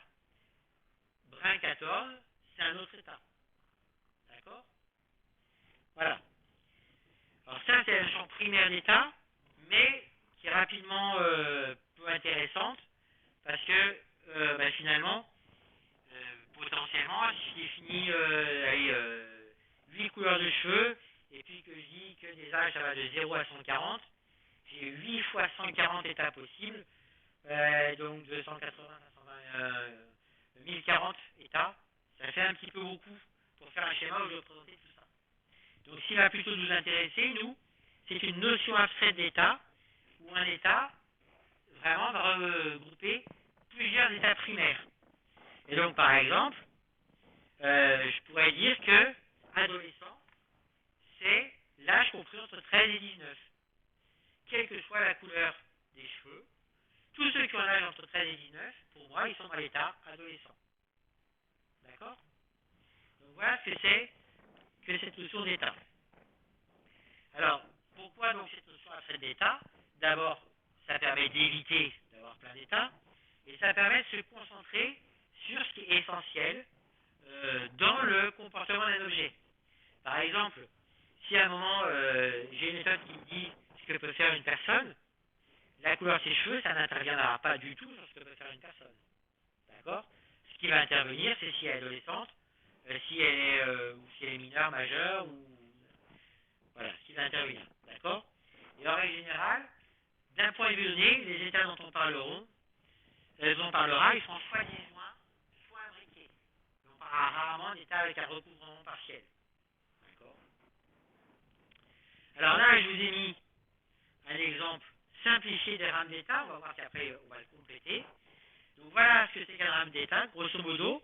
Ici, je vais représenter comment vous évoluez à partir du moment où je vous ai dans une base de données. Vous allez être étudiant, et puis un jour, vous allez quitter les études pour passer ou actif ou chômeur. Peut-être que vous allez osciller pas mal entre ces deux rôles-là, et puis un jour, vous partirez en retraite. D'accord? Bon, schéma simplifié. Alors, sur ce schéma-là, déjà, je vais devoir ajouter un état initial. C'est pour dire comment commencent mes objets. Par exemple, à partir de quand je commence à m'intéresser à vous? Quand vous allez être élève. Donc, je vais présenter l'état initial avec un gros rond plein et une flèche qui ira vers le premier état vers lequel vous commencez. Voilà. Et ça, c'est indispensable sur un diagramme d'état. On doit avoir un état initial. L'état final, on le représentera comme ça, comme une forme de cible, donc un rond plein à l'intérieur d'un rond vide un peu plus grand. Alors lui n'est pas indispensable, et ça me permet de dire par où je dois passer pour détruire mon objet. Autrement dit, je vais faire des flèches qui partent des états finaux, vers ça, pour indiquer quels sont les états finaux. D'accord? Et les états intermédiaires, eh bien, ils sont représentés par un rectangle au coin arrondi, avec à l'intérieur le nom que je donne à mon état. Alors le nom, il n'est pas obligatoire en théorie, mais il est fortement conseillé. Et je peux éventuellement représenter mon état avec ici une étiquette au-dessus plutôt que de mettre le nom dedans. Ça sera utile dans certains cas qu'on va voir après. Ensuite, je vais représenter des transitions entre mes états qui sont de quel état vers quel autre état je peux passer. D'accord?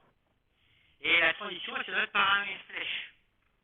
Tout simplement de l'état de départ vers l'état d'arrivée. Et à mes transitions, je vais souvent associer un événement. Donc c'est un nom qui est souvent un message qui vient de l'extérieur de l'objet. Donc ça message, c'est au sens on demande à l'objet de faire quelque chose. C'est un appel de méthode très souvent. Hein. Et souvent c'est quelque chose qu'on aura trouvé sur des armes de séquence qu'on aurait pu faire avant, mais là on n'a pas fait d'armes de séquence. Et en général, donc ces événements, je les associe à des transitions. Donc si je complète un peu mon schéma ici, donc j'ai mon lien initial ici qui va vers étudiant, c'est pour dire que vous commencez dans l'état étudiant, puis après, je dis quand est-ce que vous passez de l'étudiant à chômeur ou à actif, je dis comment vous passez de l'un à l'autre. Quand vous changez d'employeur, je peux le représenter ici comme une transition externe, parce que c'est quand même un changement particulier ici. Il est ici sur transition interne. Et puis, là je suis gentil, je dis que vous mourrez forcément après avoir été en retraite. Voilà, écoute, j'essaye. D'accord? Voilà, après évidemment, il faut tenir compte de la réalité des choses et c'est pas forcément ça. C'est pareil, hein, à l'université on a droit aux auditeurs libres et donc il y a 20 ans à peu près quand j'ai commencé ici, j'avais en licence un étudiant aux auditeurs libres qui était déjà retraité. Il avait plus de 70 ans. D'accord? Donc j'aurais pu éventuellement dire soit qu'il était à la fois étudiant et retraité ou dire que après il avait passé immédiatement de l'étudiant à retraité. Si je considérais que tant qu'il est étudiant, je ne le voyais pas comme retraité. D'accord? Alors ensuite sur les événements, donc qui sont les noms que j'ai mis là, hein. Ça c'est les événements. Ça c'est les transitions, ça c'est les événements. Je peux être plus précis. Je peux associer des paramètres, éventuellement une condition et éventuellement une action. Donc la condition, c'est quelque chose qui doit être vérifié pour que l'événement soit pris en compte. Autrement dit, si ce que je mets là, c'est pas ça survient, mais que la condition n'est pas vérifiée, la condition associée n'est pas activée. D'accord? Et l'action, c'est quelque chose qui va être exécuté en plus de la transition. Donc là, je pourrais très bien imaginer que quand j'ai un changement d'employeur, ici, hop, je note en même temps dans ma base de données des anciens élèves le nouvel employeur.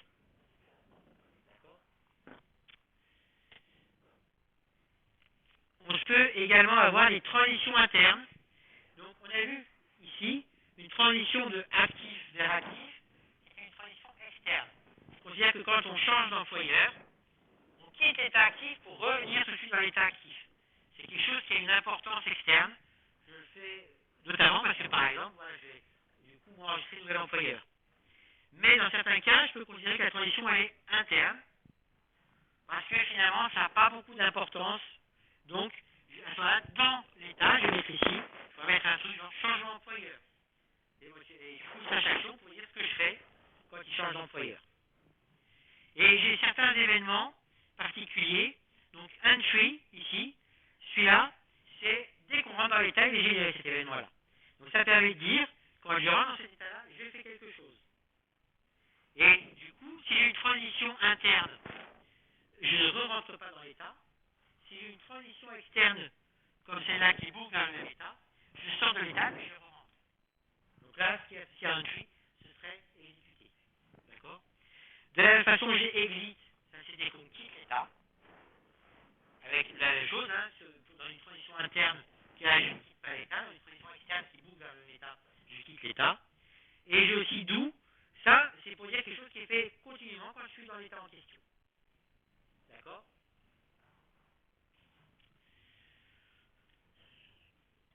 Alors ensuite, éventuellement, si je veux préciser ça, je pourrais dire, bah voilà, en fait j'ai quelque chose qui s'applique à tous mes élèves actuels, et après, tous les anciens élèves, par exemple, je peux leur envoyer des vœux au 1er janvier, je leur envoie des vœux, peu importe qu'ils soient actifs, chômeurs, retraités. Donc ça peut avoir une importance pour moi de dire, ben, ancien élève, c'est un statut particulier, et donc je peux avoir comme ça un état ici composite, donc ancien, qui est fait de plusieurs sous-états. Et à ce moment-là, je peux le représenter comme ça, mais je pourrais aussi avoir un état d'entrée, un état de sortie pour mon état composite.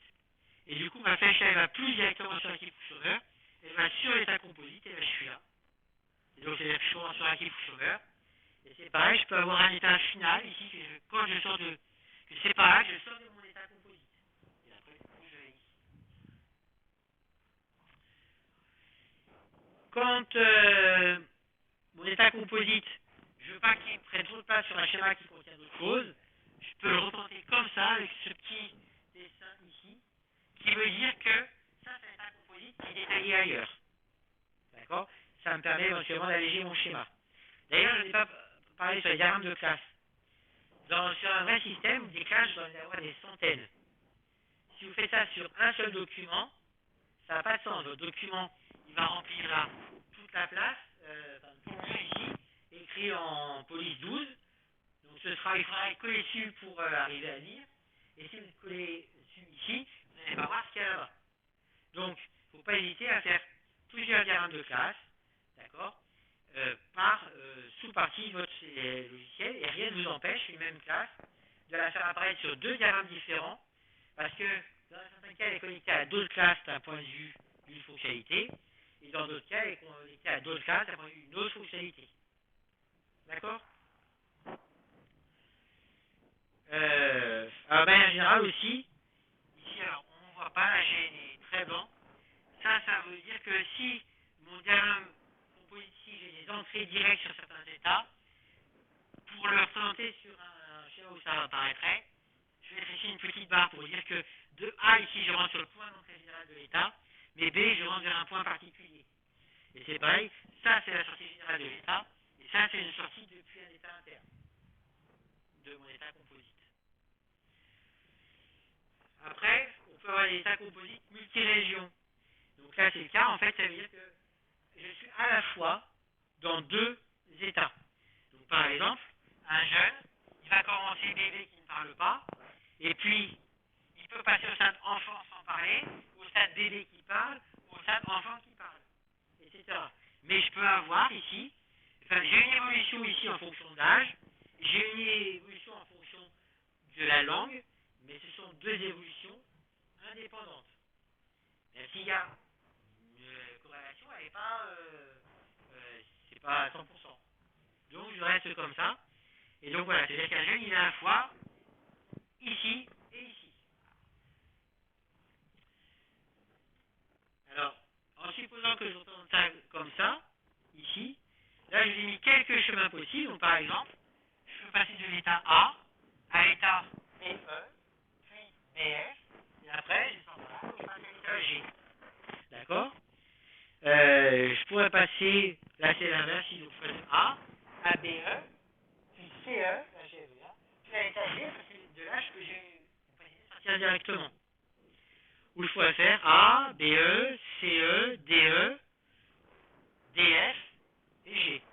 Ou encore A, BE, CE, DE, et après, comme je suis sur D, je peux sortir sur H. Et je pourrais très bien passer directement aussi de DE à CF. D'accord? Vous allez vérifier que, en fait, je transite en même temps, à gauche et à droite.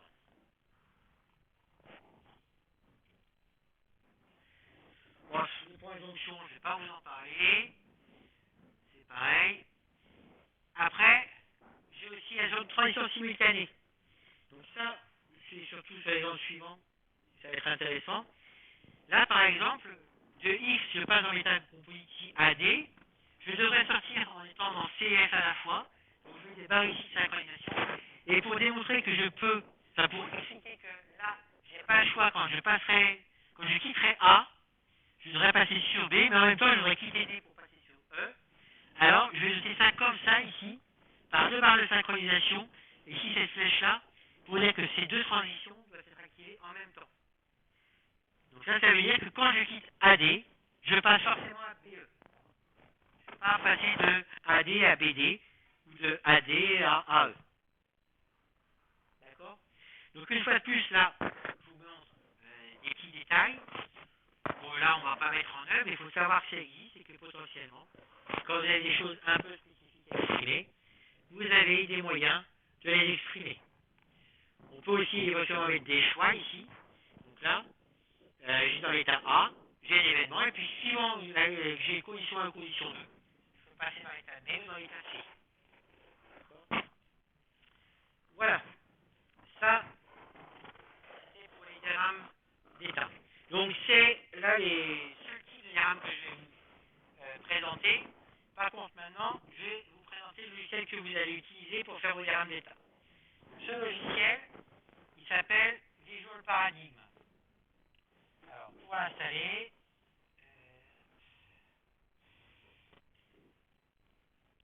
parce qu'il sera installé, d'accord? Il n'est pas installé sur les machines. Donc, tant que je mets ici.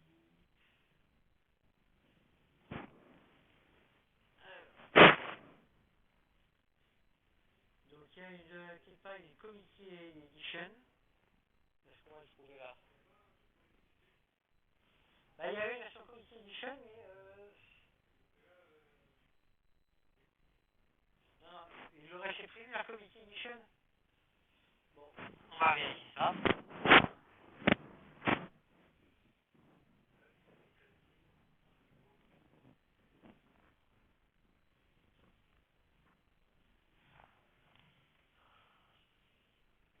Ah.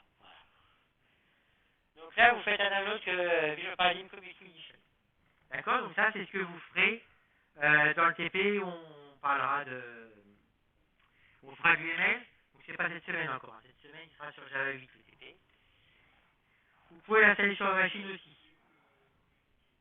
Ah ben, j'ai fait dans cette action en moteur de recherche parce que sur le site, je pense qu'il le rend de moins en moins visible. Alors,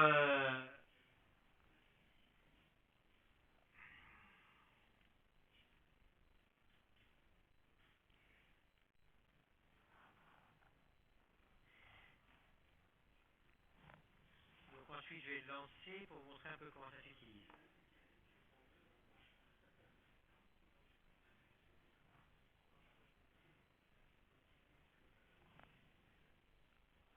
Alors, comment ça s'utilise? Donc ici, alors oui, ici vous avez un certain nombre de boutons qui vont sembler un petit peu toujours les mêmes, mais dont la fonctionnalité va dépendre de ce que vous avez. Donc là, pour voir sur projet, donc nous c'est New Project.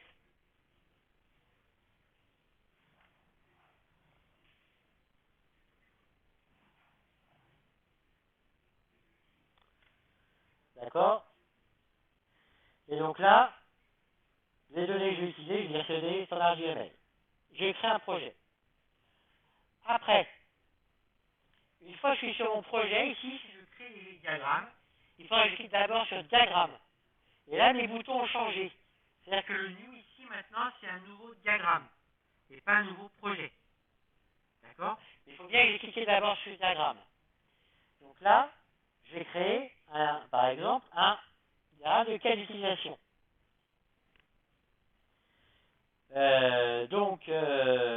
Blanc, ouais. Donc là, on lui donne un nom. D'accord? Et une fois que c'est fait, vous avez ici votre fenêtre. Alors là, vous avez plein d'aides qui vont vous apparaître qui ont des chances d'être utiles au début. Là, vous avez ici des outils pour construire des choses. Donc, vous créez un qualification, vous cliquez dessus, vous cliquez là, et là, vous mettez le nom de votre cas d'utilisation. Établir une fiche de paie. D'accord? Vous voulez un acteur, vous cliquez là, vous le mettez ici, et c'est pareil, vous mettez son nom, comptable. Si vous voulez maintenant associer comptable à établir une fiche de paie, vous allez dessus.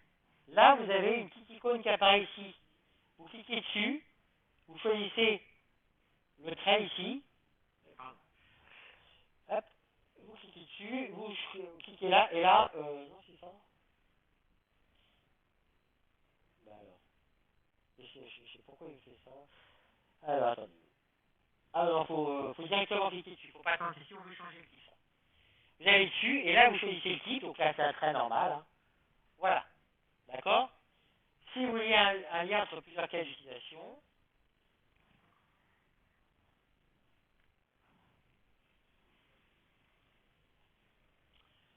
c'est pareil, ici, vous cliquez ici, là c'est un uses,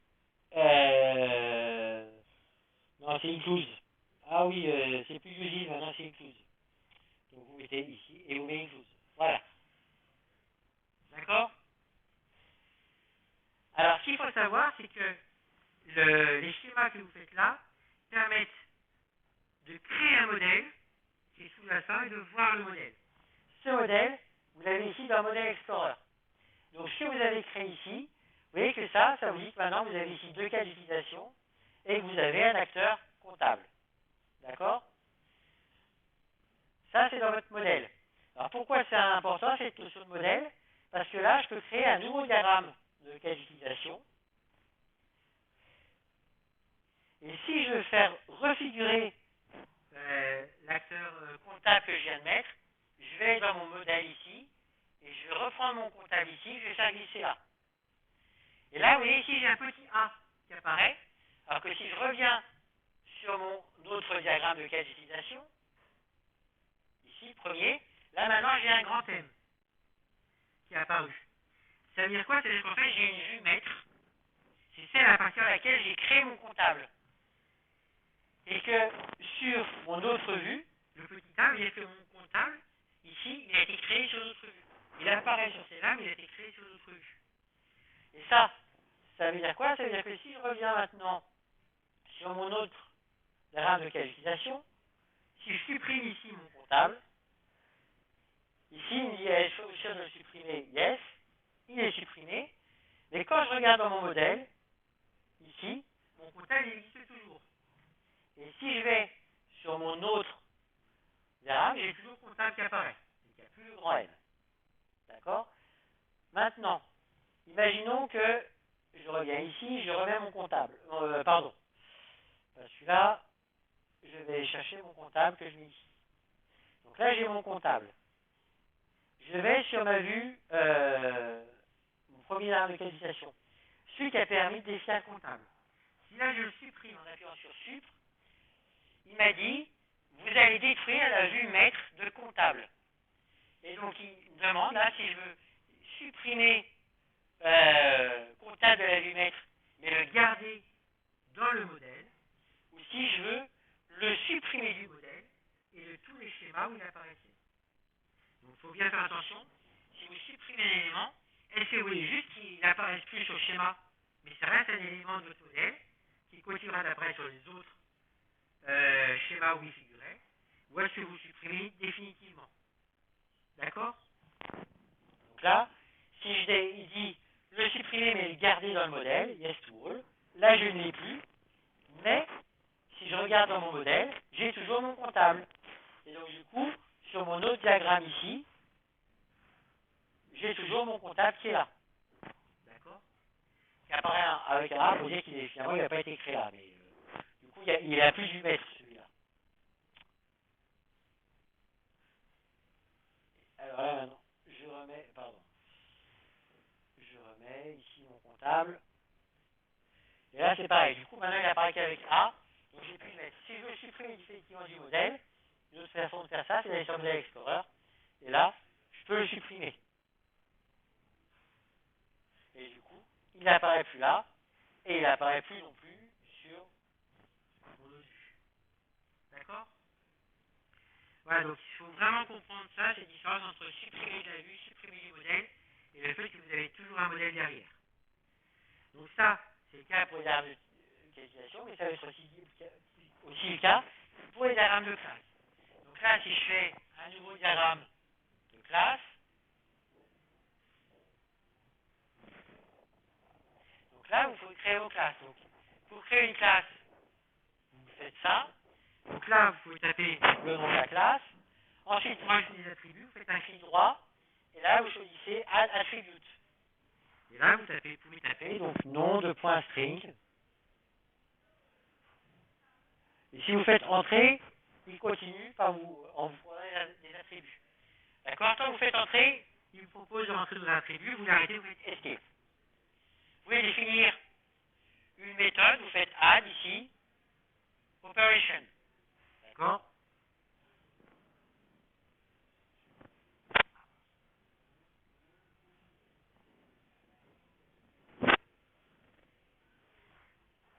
Etc. Si vous voulez que votre classe, je vais le mettre ici à majuscule, soit par exemple abstract, eh bien, vous allez faire un clic droit ici sur la classe, vous allez faire Open Specification, et là, vous obtenez cette fenêtre-là, où là, vous pouvez par exemple cocher Abstract. C'est ici ça se trouve pour mettre une classe abstract. D'accord?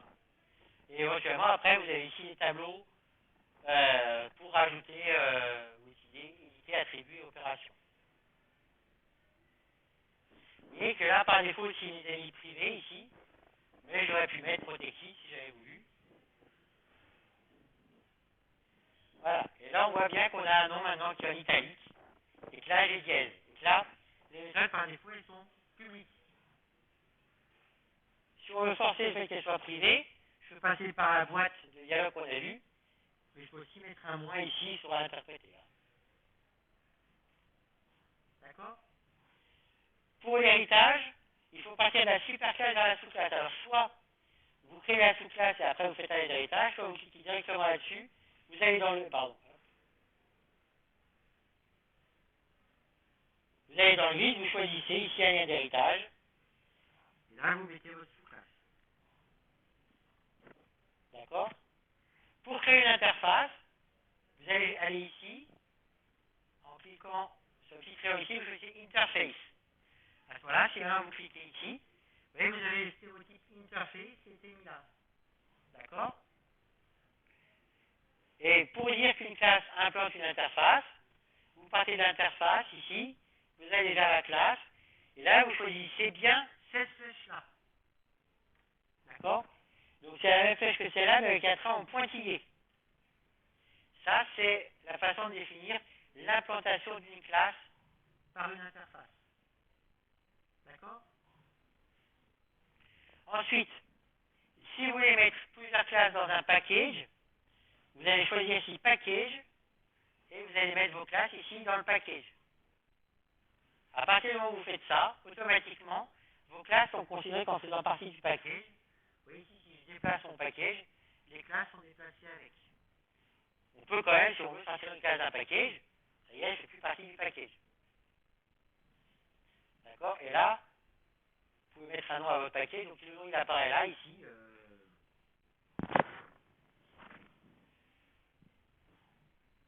D'accord? Si vous voulez faire une association entre deux classes,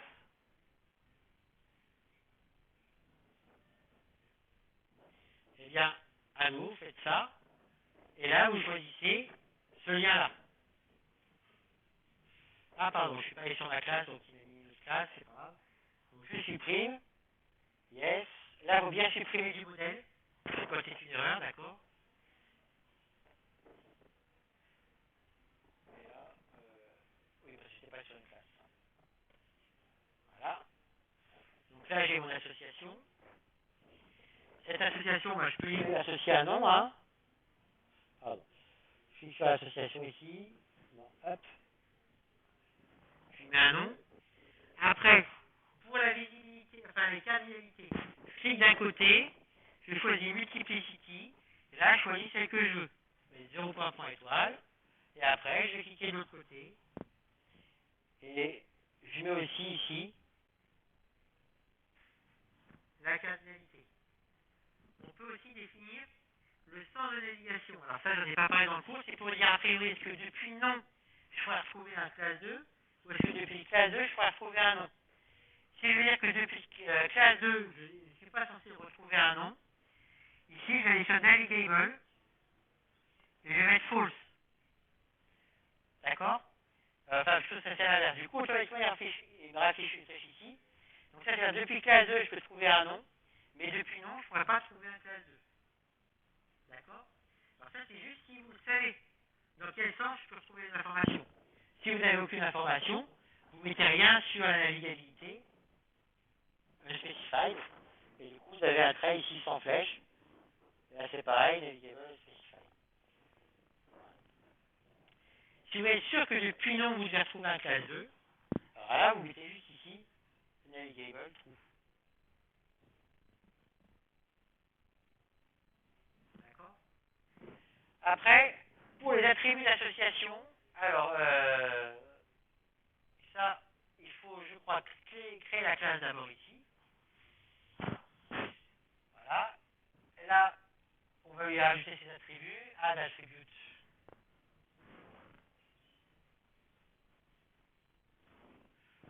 Voilà. Et après, alors je crois qu'il va falloir cliquer sur Association Class ici. Et il faut arriver à faire un lien entre ça et ça. Voilà. Et là, il vous propose de synchroniser le nom de la classe ici avec le nom de l'association. Donc si vous faites yes, ou l'inverse ici, voilà. Donc là, vous avez maintenant le même nom qui est là. Donc voilà comment on représente les attributs d'association. D'accord? Et comme je disais, si vous avez plein de classes comme ça, et que vous ne voulez plus tout mettre sur un schéma, alors au départ, vous pouvez tout mettre sur un schéma. Les schémas, il va finir par devenir très gros. Donc après, vous pouvez dire, bah, tiens, je vais isoler telle ou telle partie sur tel autre schéma. Et bien du coup, là, vous pouvez créer un nouveau diagramme de classe.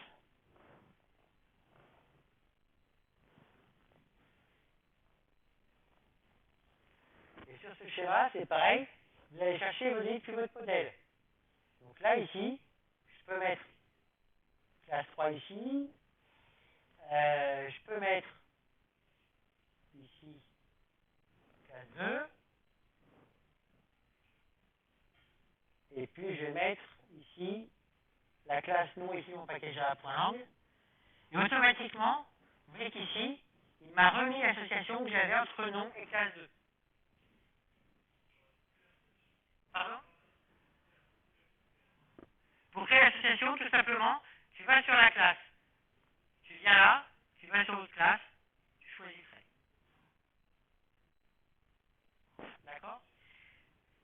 Et donc, vous voyez, quand je vous ai inclus sur un schéma deux éléments de votre modèle qui sont reliés, eh bien, automatiquement, il vous remet l'association sur le schéma. Ça vous évite de vous souvenir que, ah, vous avez dit que c'était déjà relié de cette façon. Vous avez fait ça sur le schéma brouillon. Après, sur votre schéma plus clair qui vient de telle partie, eh bien, vous mettez juste les composants et vous remettez tous les liens qui vont entre eux. D'accord? Alors ensuite, quand vous avez un schéma ici, vous pouvez faire un clic droit, export, et export as image pour en avoir une image. D'accord? Alors quand vous avez la version, donc là il met ici une fenêtre pour exporter, des liens, je vous la faire afficher. Voilà ici, d'accord? Donc vous choisissez où vous voulez la mettre. On va aller dans documents, enseignement, licence 3, GL, 21-22, licence 2, voilà, licence 2.jpg, export, voilà. Donc voilà, évidemment, hein, quand vous avez la version Community Edition, vous aurez ici un petit message qui vous rappelle que c'était fait avec Visual Paradigm. Voilà, donc ça c'est le logiciel que vous utiliserez pour faire le TP sur UML qui sera la semaine prochaine.